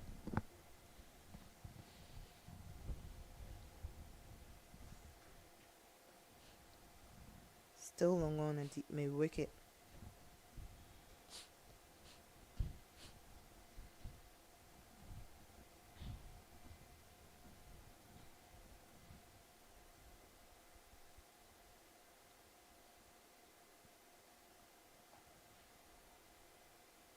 Yeah, so we have a shorter, wider delivery.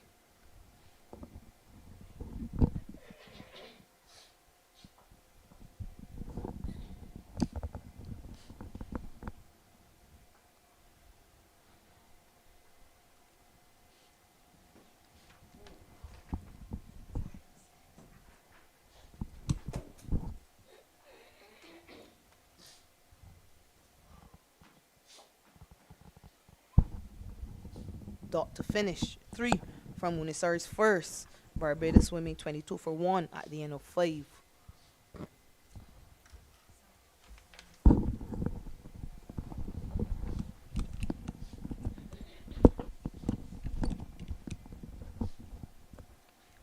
So we have seen 2 chances going down in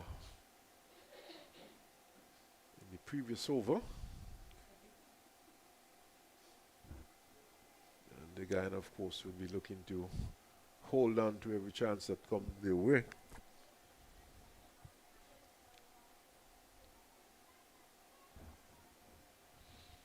Yeah, I'm taking a look at this Guyana women's side, the 11 that is playing. Lashman into the attack very early. So interesting move by Campbell. One that I welcome as well. Really happy to see the wrist spinner being introduced early. Quite often your wrist spinner is the one you look to take wickets. And she's being given an over in the power play. The last over of the power play. Too much room given outside our stump. Again, well fielded by Fraser. Keeps it down to 1. Yes, a good move there by Campbell. We've seen in the past Latchman being introduced into the piece quite late. And she, of course, is a wicket taker. One of the leading wicket taker in the Super 50s. You've not seen Sherry-Ann Fraser's let. No slip for the right-hander.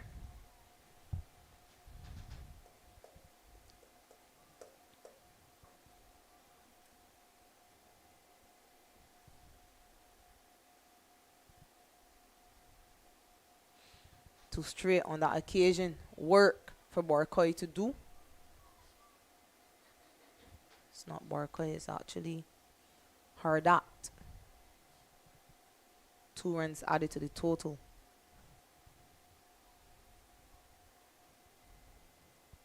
Yeah, so I was looking at this Guyana side, and to my knowledge, the only person that doesn't bowl is Liliana Grimman. Somehow that manages to beat everyone. Perhaps came off the inside edge of the bat. I'm not certain. Work for Mandy Mangu to do. She does well. Can they come back for 3? No, they can't. Just 2 runs added to the total. It's a good delivery there from Latchman. Straight to 1. Beating everyone, beating Cumberbatch and beating the keeper. And 2 runs.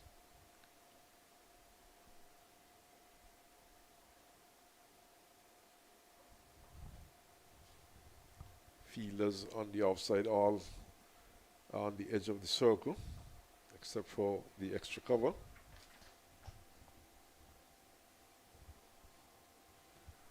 Five runs from that 6th over. So at the end of the power play, Barbados women 27 for 1. 27 for 1, just losing just the solitary wicket, but going fairly slowly though at 4.5 runs per over.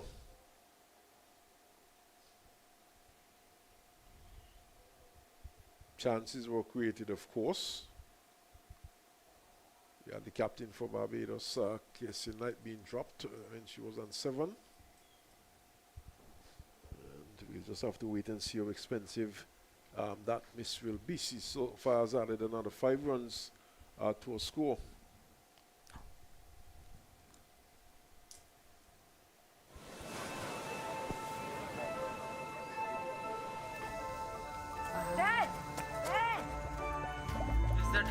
आप लोगों को नजर आ रहा है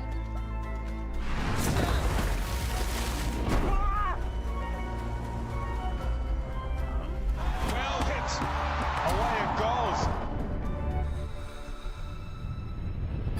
That is a ridiculous. And look at this.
Yeah, back here live at Warner Park in St. Kitts and Nevis. You haven't missed anything.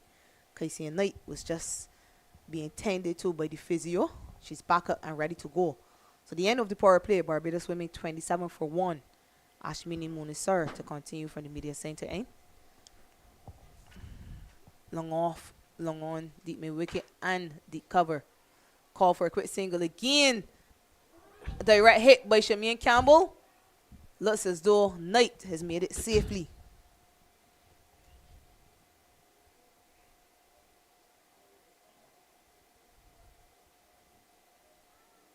Yes, the second time we've seen a quick single like that taken in that same area. It's good running by Barbados side, but they'll have to be careful and remember that Campbell is very good in the field.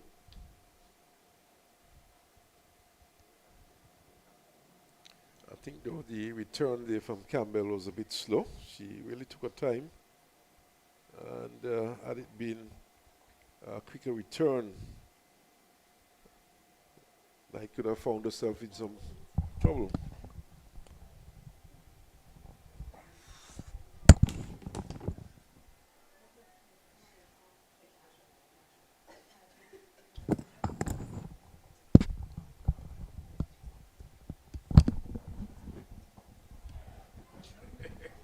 This time, a bowler is able to hold on to a catch. Now, Johnny coming back.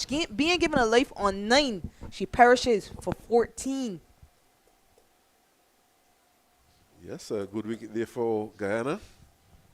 Picking up the second wicket, Cumberbatch, who was looking to be aggressive. And she perishes.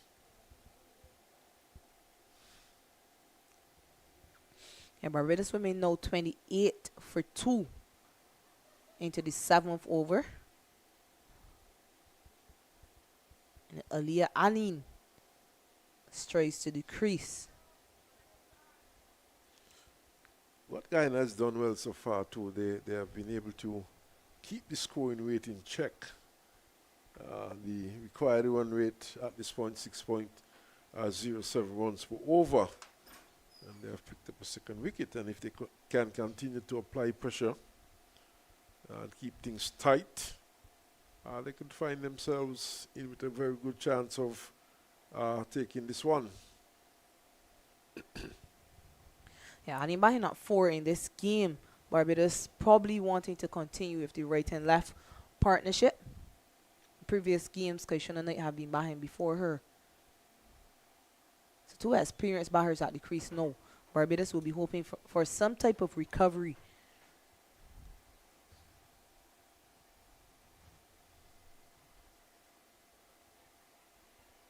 Quick single. Easily makes it. Kaisia Knight. Aline off the mark immediately.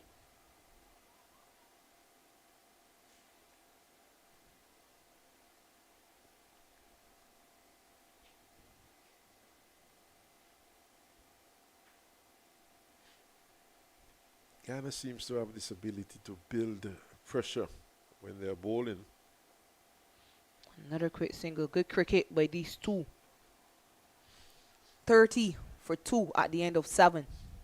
But of course, the batters for Barbados doing a very good job. And captain is out there and she is keeping the scoreboard ticking. Picking up singles, walking the balls into the gaps. And keeping the scoreboard moving along.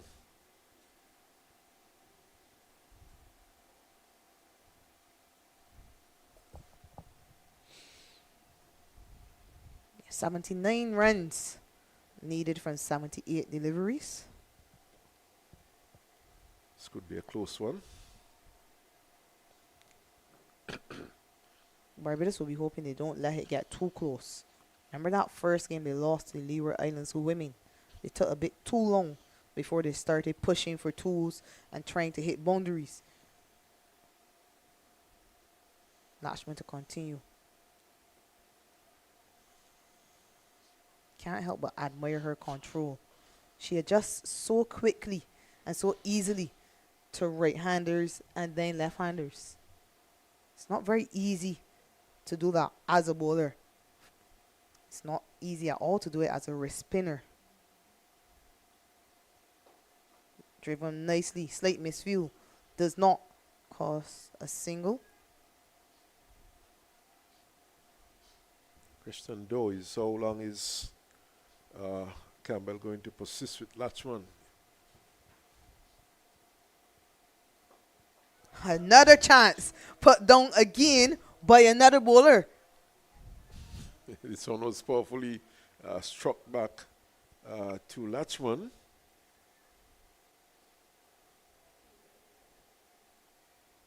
Should have held on to that one. But certainly found herself in a poor position. And this could be another chance again. Millington is unable to get under it. Casey Knight living dangerously. Yes, and perhaps thinking that she needs to get on with things a bit. Does not want to be bogged down too much. And as you said a while ago, against the Leewards, they probably left things a bit too late. Probably sensing that they're going into a rut, looking to force things. Chance number 2 in the over. At least chance number 2 that has gone to hand.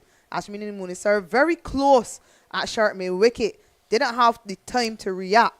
Burst through her hands and down to the field at deep mid wicket for 1. Yes, this one was not straight to her, and as you rightly said, not much time in which to react, and it burst through her hands and went behind her for a single. In the air again. Well, this is interesting. The Barbados captain is looking to play some shots here. And 33 for 2 at the end of 8 overs.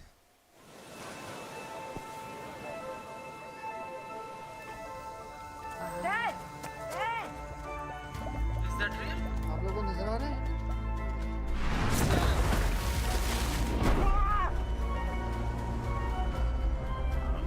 Well hit. Away it goes.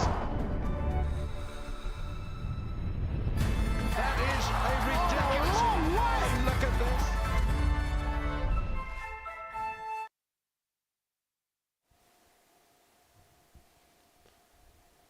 Let me start to continue. It's very good length She's bowling in perfect line to Casey and Knight, not giving her any room to free her arms.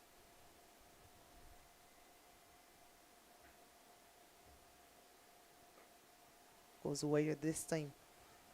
Manages to get it up to the fielder at long off.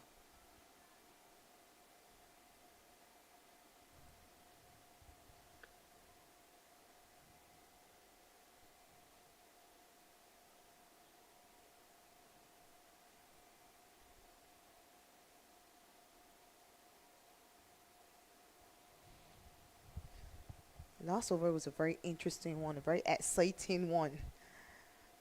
Two clear-cut chances being put down. Both batters being given a chance. And then Casey and Knight also skied two, which could have gone anywhere. Unfortunately for Guyana, no fielder was able to get under any of them.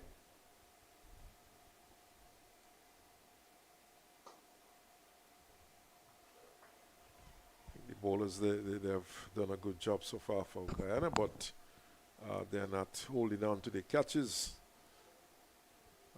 Bowlers themselves guilty of not holding on to the return catches. So Latchman putting one down. Yeah, so too did Plafiana Millington. Both occasions that was Casey and Knight. Aline was put down at sharp mid wicket by Munisar.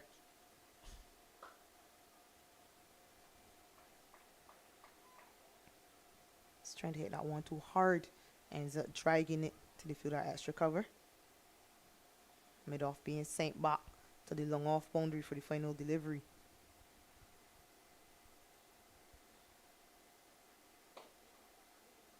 Slight misfield allows them to cross for an easy single. 2 from the 9th over. Barbados women 35 for 2. Yes, 35 for 2, but the required run rate keeps going up for Barbados. And certainly the Guyana bowlers, the spinners in particular, are doing very well, tightening the screws. But the problem here is that the bowlers themselves and some of the fielders, they're not holding on to the catches.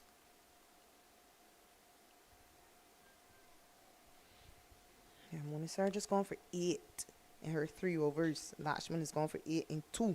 She comes for her 3rd successive over. I was wondering if Campbell would bowl Latchman right through. Of course, she's looking to pick up wickets here. Latchman has been tight. Chances have been presented.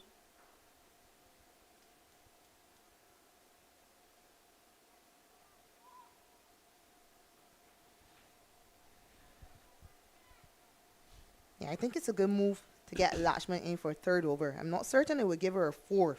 I think I will hold about that 4th over just for a little while longer, but it's good to get her in now. There were consecutive tight overs bowled before. It could create an opportunity. And if they decide not to take her on, she's bowled 3 dots already. What it does is it sends the run rate further up. It's now above 7.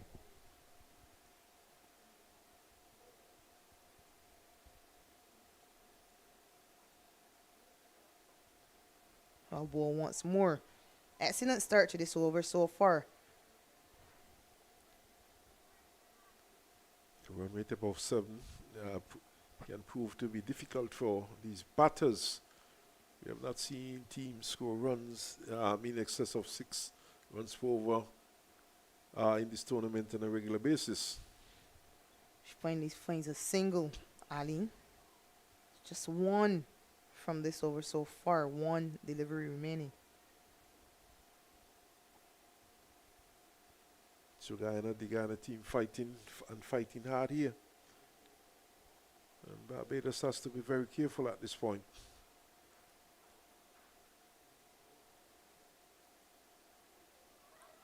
Loud appeal and given. She stepped across the off stump, hoping to get outside of off stump. Joe Wilson adjudging her LBW, thinking that she did not get outside the line of the ball when she was struck. And Latchman has a crucial wicket. This 3rd over has paid dividends for Guyana. Took a failure on the full. Fairly full delivery.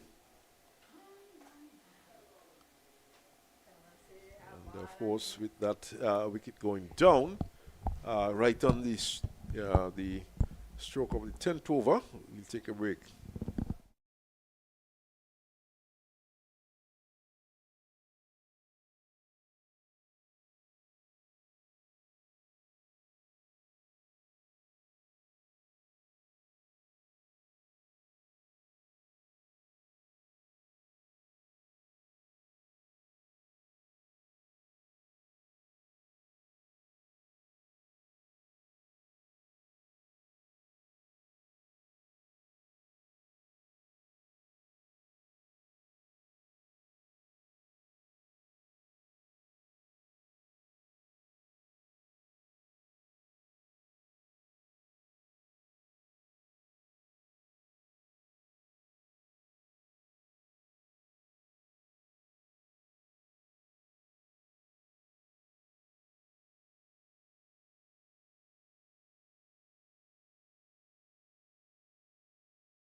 So we're back here at Warner Park, back live with Barbados 36 for 3.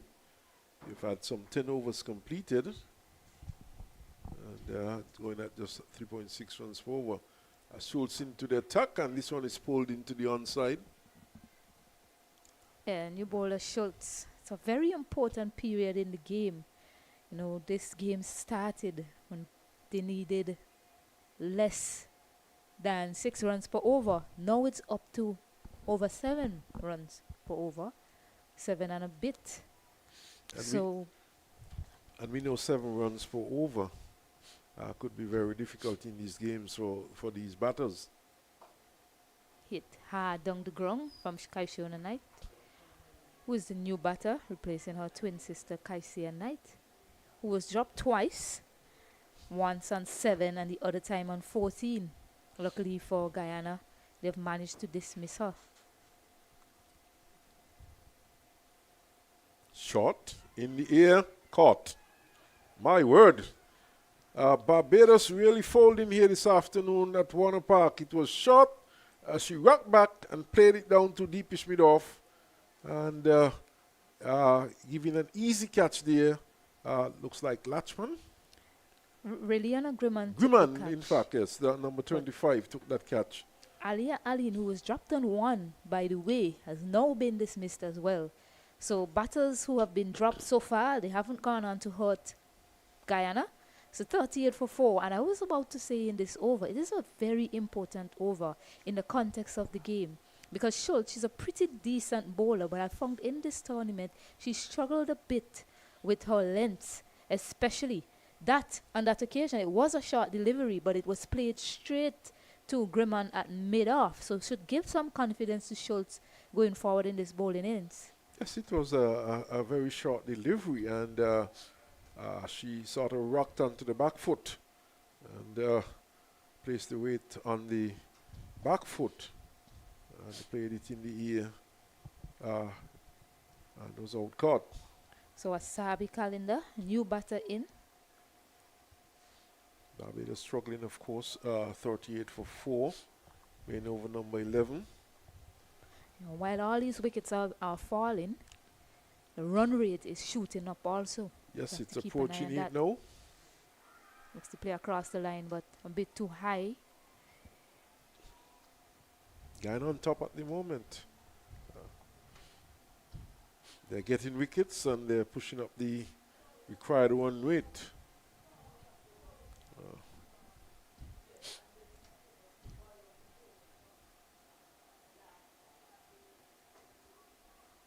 This one is driven up in the block hole, and that wicket certainly would have brought some confidence to Schultz. Started with a short one, picked up a wicket, and then she proceeded to bowl a better length and kept things in check, and just conceding 2 runs from that over and picking up the wicket. As we look at some doves, morning doves. Seeing quite a number of birds in this area. So Latchman is not going to bowl out. Gonna change the bowler. Of course, it looks like Hardat from the far end. Hardat with the medium pacers. Captain is having a word with our bowler, young bowler.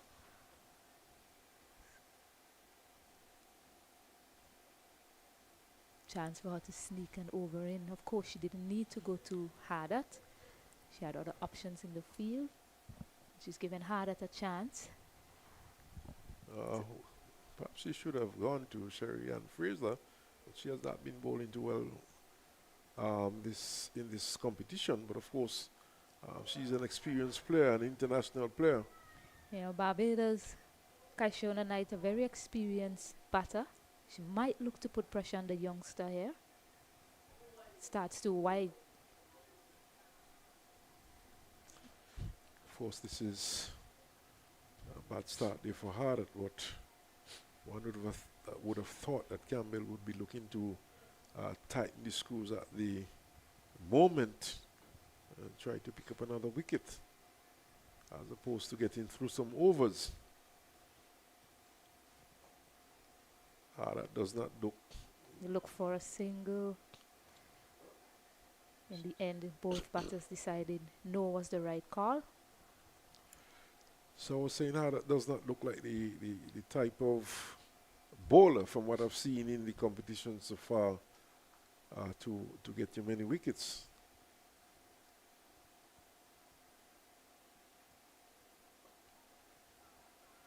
Push Big for a single. And out. This is unbelievable cricket by the youngster. I think she had in mind that the throw was going to come in to the bowler's end, but you still have to be aware of what's going on around you. And Look an at it again. easy run out there for Guyana. She was just strolling home. It's not Sunday afternoon as yet. Today's still Saturday, but she was taking a Sunday afternoon stroll, not looking to hustle through for the single. And run out quite easily. Kashona Knight struck the ball to mid-off. She looked for a single. She took off right away. Calendar was on the back foot, yes, but she was looking back, probably looking to make sure Kashona got in and wasn't paying too much attention about getting in herself. She was probably too concerned about what was happening at Kashona's end. Yes. Unfortunately for her, she has to go back. Yes, that was poor cricket there by Calendar and paying the price. So, Hardat might not have gotten a wicket herself, but the change certainly brought a wicket for Barbados. Yes, and additionally, it's 2 dots in the over. So new batter is Alyssa Scantleberry. looking to turn it into the onside. Ball ricochets from the third pad. So Barbados is really making heavy weather of these runs. They need another 76. And the required run rate has jumped up to 8.24.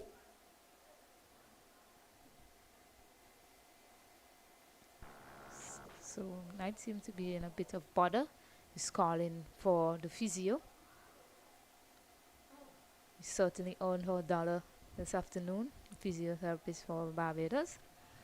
So while this is Seems to be a fit young lady too, really getting out there quite quickly. yeah, look like something with her thumb, her left thumb. Maybe just need to get that wrapped up.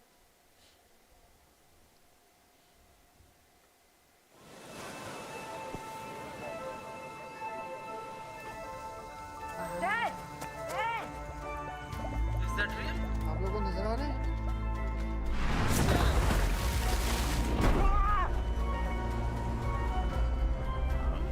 Well hit. Away it goes. That is a ridiculous. And look at this.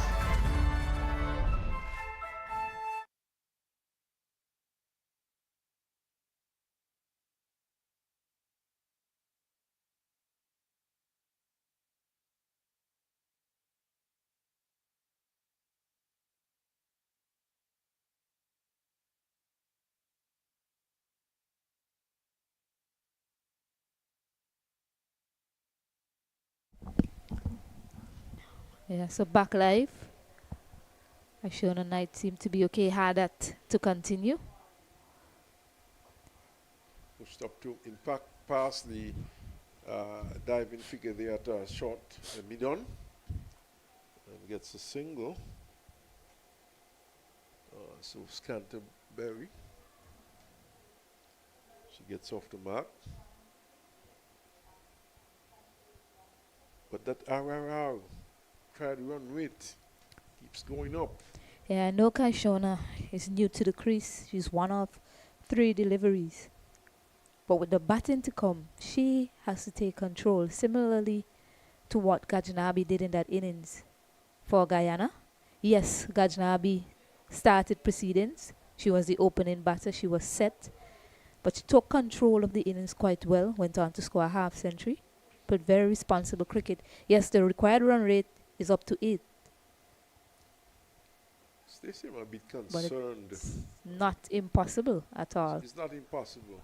I'm a bit concerned, and one wonders what is really a good score in these matches based on what we have seen so far. Past score seems to be just about 100 or just a little above 100. Only one team, the Leewards, being able to score in excess of batting for us, of course. So 12 overs completed. Barbados women 40 for 5. A lot of it has to do with, I think a lot of the teams get stuck, especially when they start losing wickets quickly. Additionally, a lot of the teams, they don't execute well in terms of their shot selection, which has brought about the demise of a lot of the batters.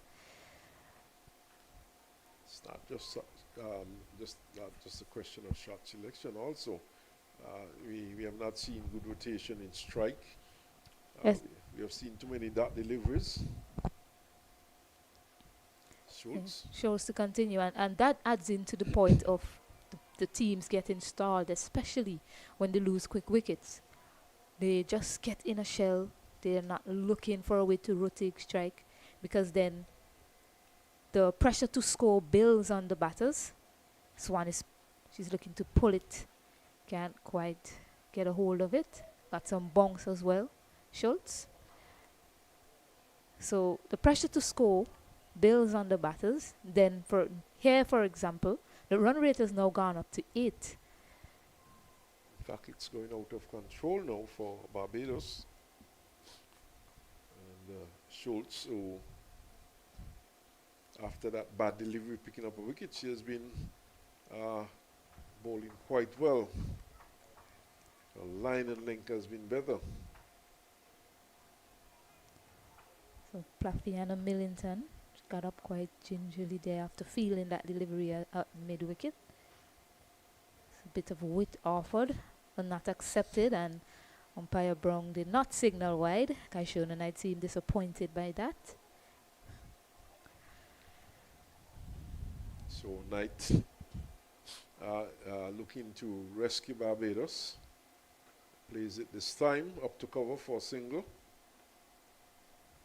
And the singles are not going to help Barbados at this point. With the asking rate continuing. In fact, it's gone above 9. It's 9.27 now. And Barbados really struggling. Guyana very much on top.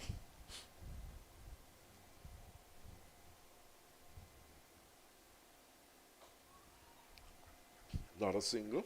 This time down to backward square. This time by Scantlebury.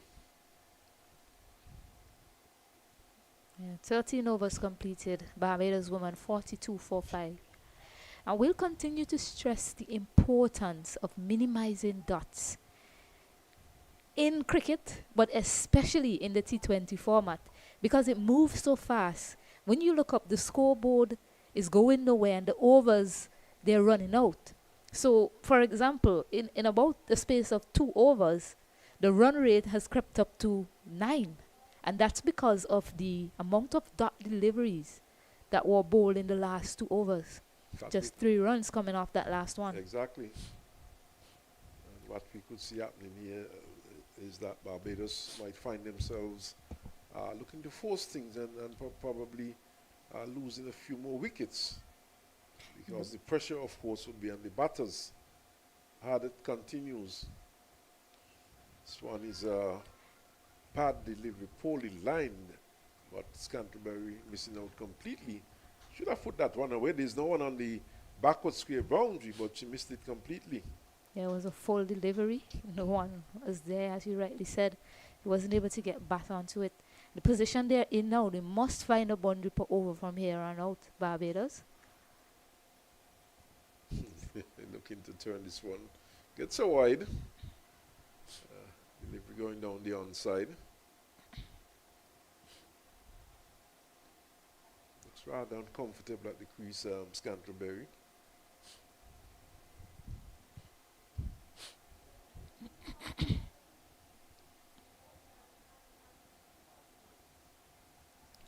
Turns it down to short. Finally, quick single. Yeah, had that been a better throw, would have seen the end of Kaishona Knight there. They had to come through for a single. Had that with a second over.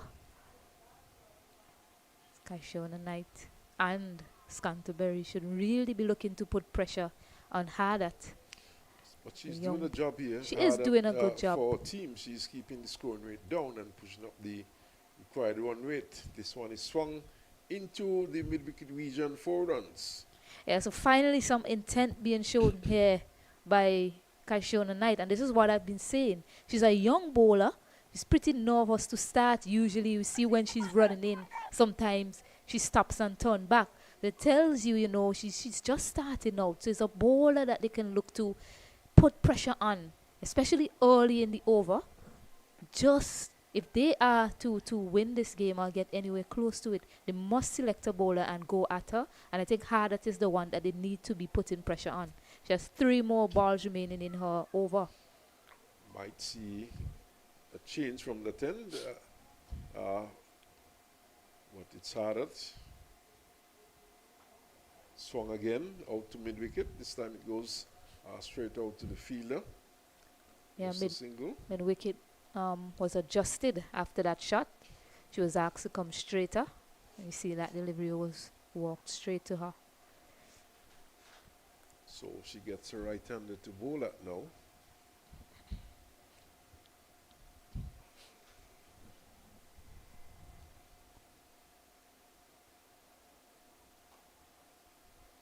4 fielders out, mid-wicket, long on, cover and third man. Their 50 is up as well, Barbados, after that single. So 50 for 5. One more ball remaining to close out the 14th over.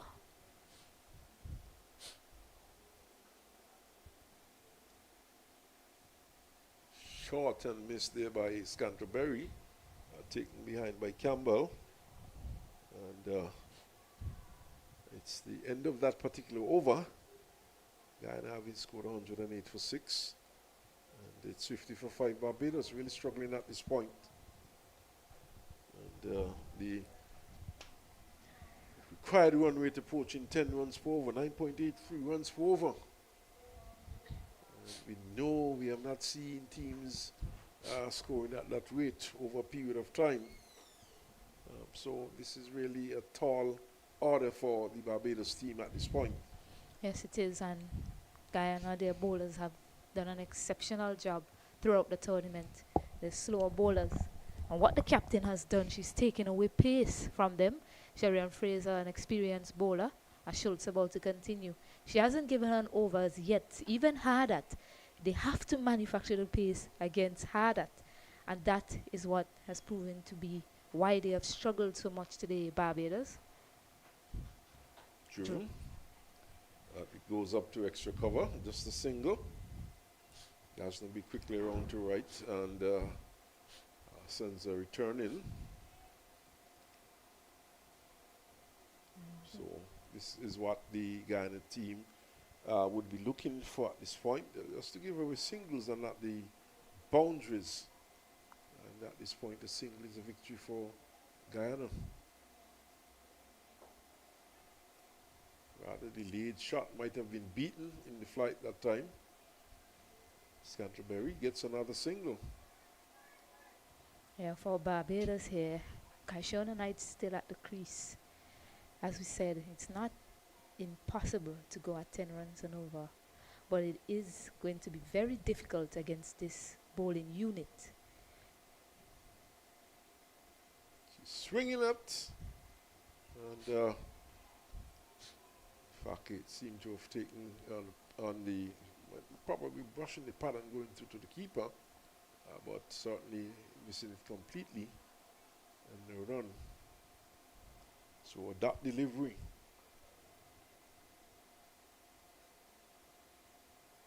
Draws away, gets it down towards a third man.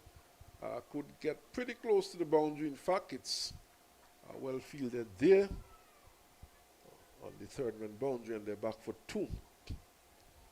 But in the end, that's a good result for Guyana.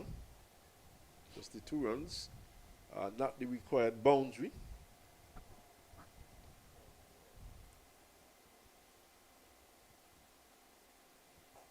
Bit of width offered, played out to cover for a single. So what Barbados should be saying to themselves from here on out, I mean, you have to target every bowler to score the runs, but we can pinpoint 1 or 2 bowlers to come in the next 5 and try and score really big off them. Shinita Grimman, she hasn't quite found her line and length in this innings, as Schultz continue. And if Hardat gets another, then that's someone that they can look to target before Plafiana Millington and Nia Latchman comes back into the attack. Over comes to an end, just some 5 runs in that over. Ends with a dot delivery. And really and truly at this point, Guyana having to score 10.8 runs for over, really struggling at this point. Barbados, sorry. So Guyana very much on top at this point. So, Plafiana Millington back into the attack. Guyana well in control of this game. And what they'll be looking to do is to cut off boundaries at this stage. Draws away, but plays it straight to extra cover. There is mid-wicket in place, long on in place, cover sweeping. So they're certainly looking to save boundaries. The timing again, the timing has been off for a lot of these batters, this Barbados team, and that's mainly due to the fact that they're not getting any pace to work with. Each dot delivery, of course, sends up the asking rate. Just a single up to cover.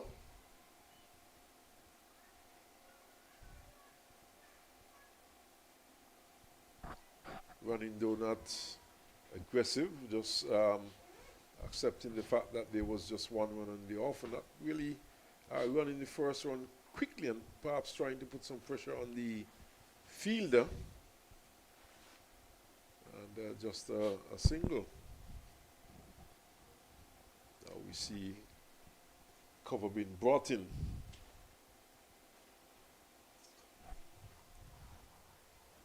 Scantlebury misses outside the off stump. And through it goes to the keeper.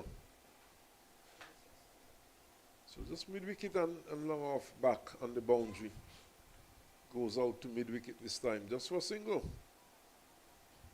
Yeah, go back to shot selection. That delivery before that one that was played out to mid-wicket, a bit of width was offered. All she needed to do was get some bat on it and play it fine, because third man is in the circle.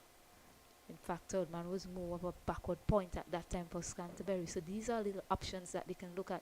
Swings at and is bowled around the legs.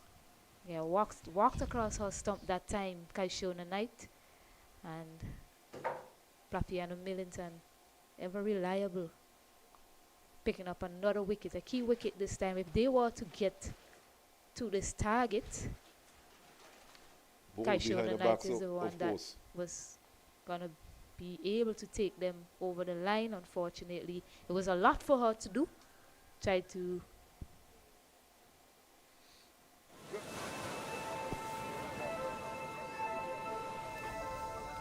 Dad! Dad! Is that real? आप लोगों को नजर आ रहे हैं?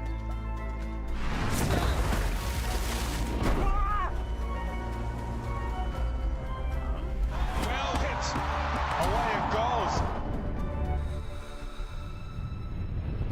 That is a ridiculous. And look at this.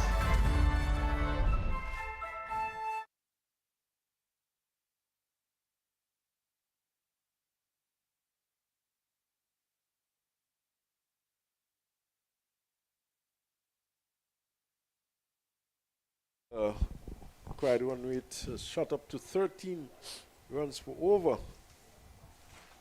And another 4 overs left in this game.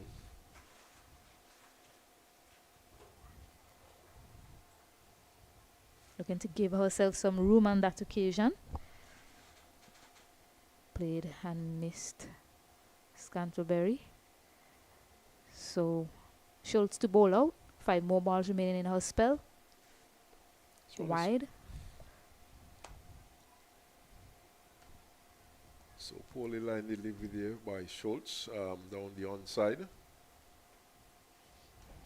Barbados really struggling at this point. And you would have thought that they would have done much better in reply. And there is another wicket going down, playing all over that one and missing it completely, and the stumps being knocked back.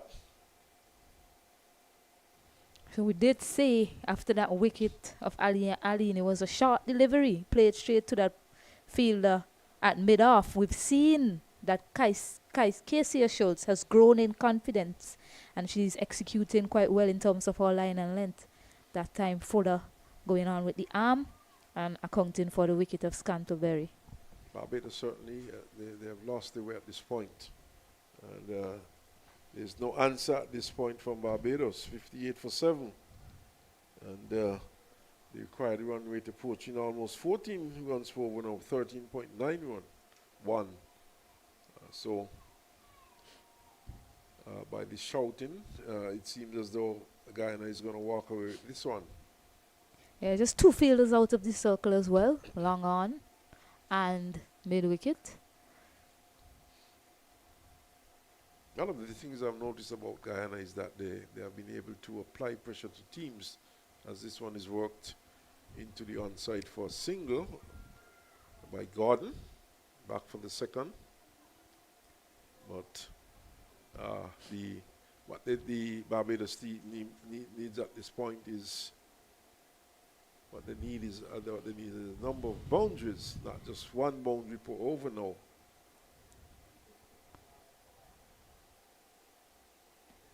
Yes, 49 needed from 21 deliveries.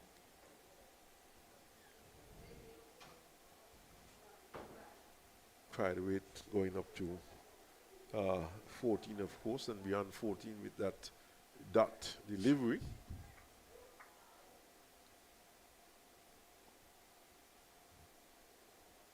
But Schultz has done a good job for a team, driving that and missing outside the off stump.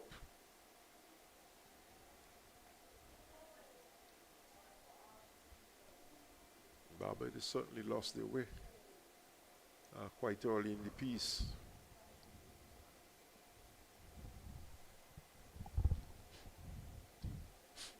$60 for 7.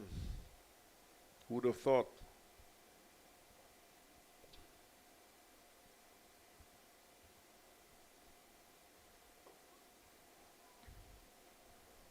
Yeah, dot to finish off. 3 runs coming from that over. Barbados 60 for 7.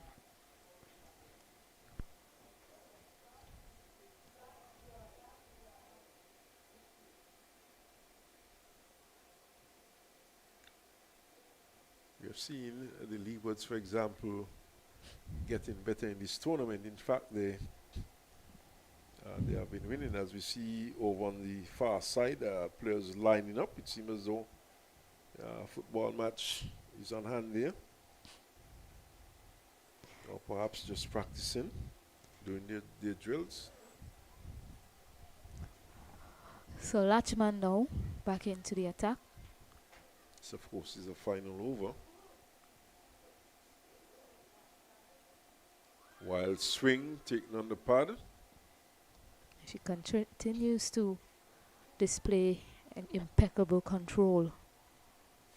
Such an impressive young lady, keeping in mind the lack of experience that she has at this level.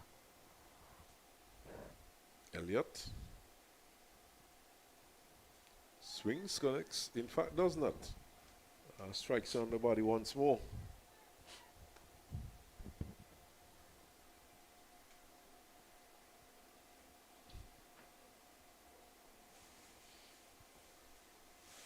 Then over number 18. And of course Barbados would be soon put out of their misery.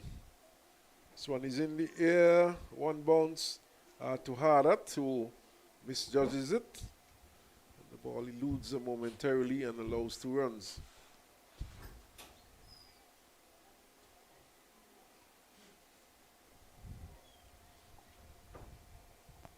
But Stacey, Barbados no doubt would be hoping that these overs would go by as quickly as possible and get themselves out of this misery. It has been a pathetic performance by the Barbados batters. Yeah, pretty tough going for them. A lot of credit must go to the way Charmaine Campbell, captain today, decided to take all the pace off the ball to these Barbados batters.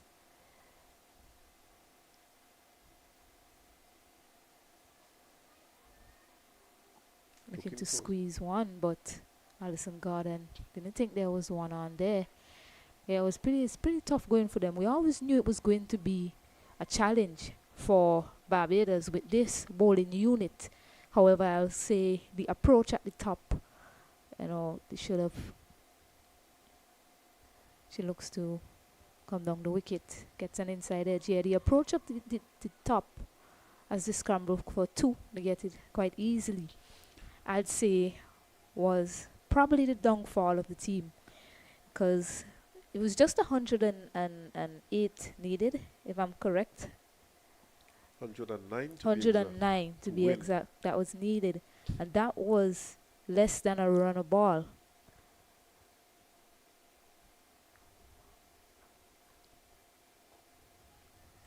But they allow too many dots to build up. So what they should have been looking to do is just walk the ball around as they overcome to an end. 65 for 7 2 overs remaining was just look to walk the ball around, pick the gaps, get the odd singles, get the odd boundaries rather. Any single that was on offer, that's what they should have been looking to do. Instead, saw a lot of shots played and hit straight to fielders. So the approach up the top as the Windward Islands players just grabbing some dinner before their match against Leeward Islands tonight. Yeah, the approach at the top is certainly what let them down, I'd say. You know. Well, it's the penultimate over of this innings, of the Barbados innings. They need another 44 runs, which means that they would have to score 22 runs per over if they are to win this one. A wild swing here and swing and a miss. So really struggling at this point. Elliott, the batter.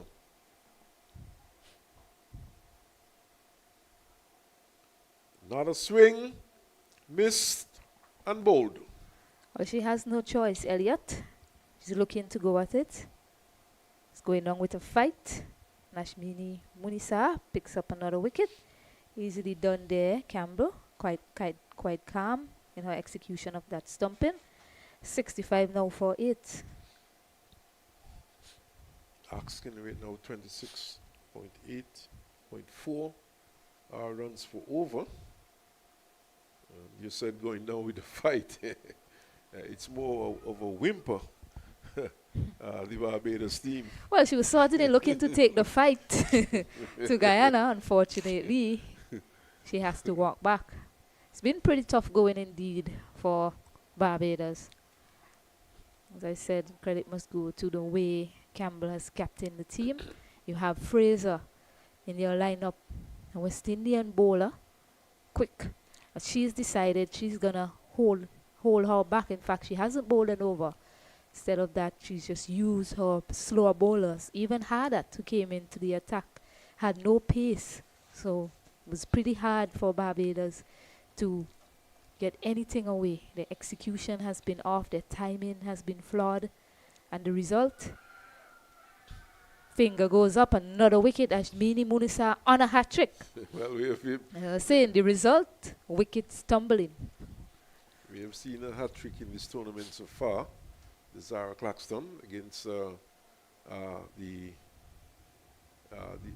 was on Thursday night.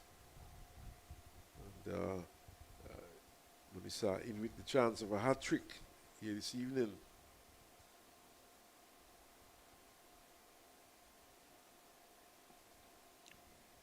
So things really falling apart for Barbados. In fact, they're falling apart. And they're now 65 for 9. Yeah, they'll surely be crestfallen, Barbados team. They give themselves a chance in this game by restricting Guyana to less than a run a ball. Unfortunately, the execution in this batting innings has been way off for them. And now they're 9 down. Young Aaron Dean walks to the middle to face the hat-trick delivery. Hat-trick last Thursday evening, of course, coming against this Guyana team. Claxton picking up a hat-trick. Yeah, can we see a second hat-trick in this T20 Women's Blaze tournament? A slip in place now, Mandy Mangru. Hat-trick evaded, averted. It's a pretty shortish delivery. Fuller may have been a better option there from Munisa.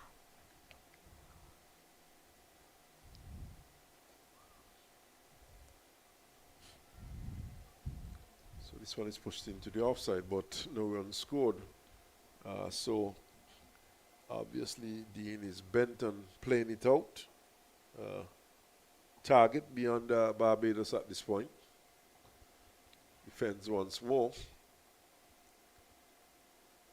as the over comes to an end. So hat-trick averted and a final over coming up.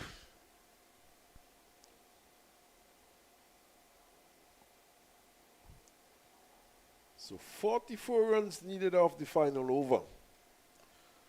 And mathematically that is totally impossible unless, of course, We have a number of wides or no balls.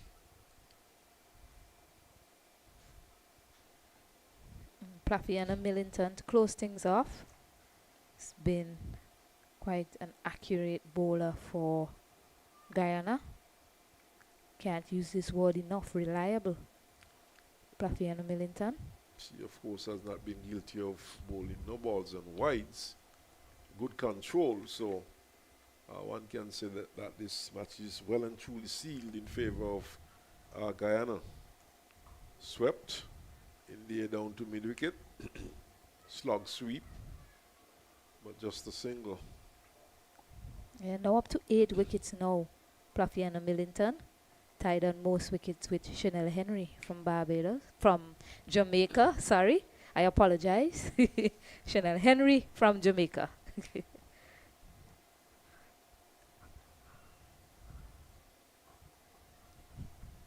Defended there by Elliott. You know, you're here all day, you're looking at all the teams play. In fact, that's Dean. Elliott has disappeared into the pavilion before. Yeah, it's Dean and Gordon that's out there for Barbados.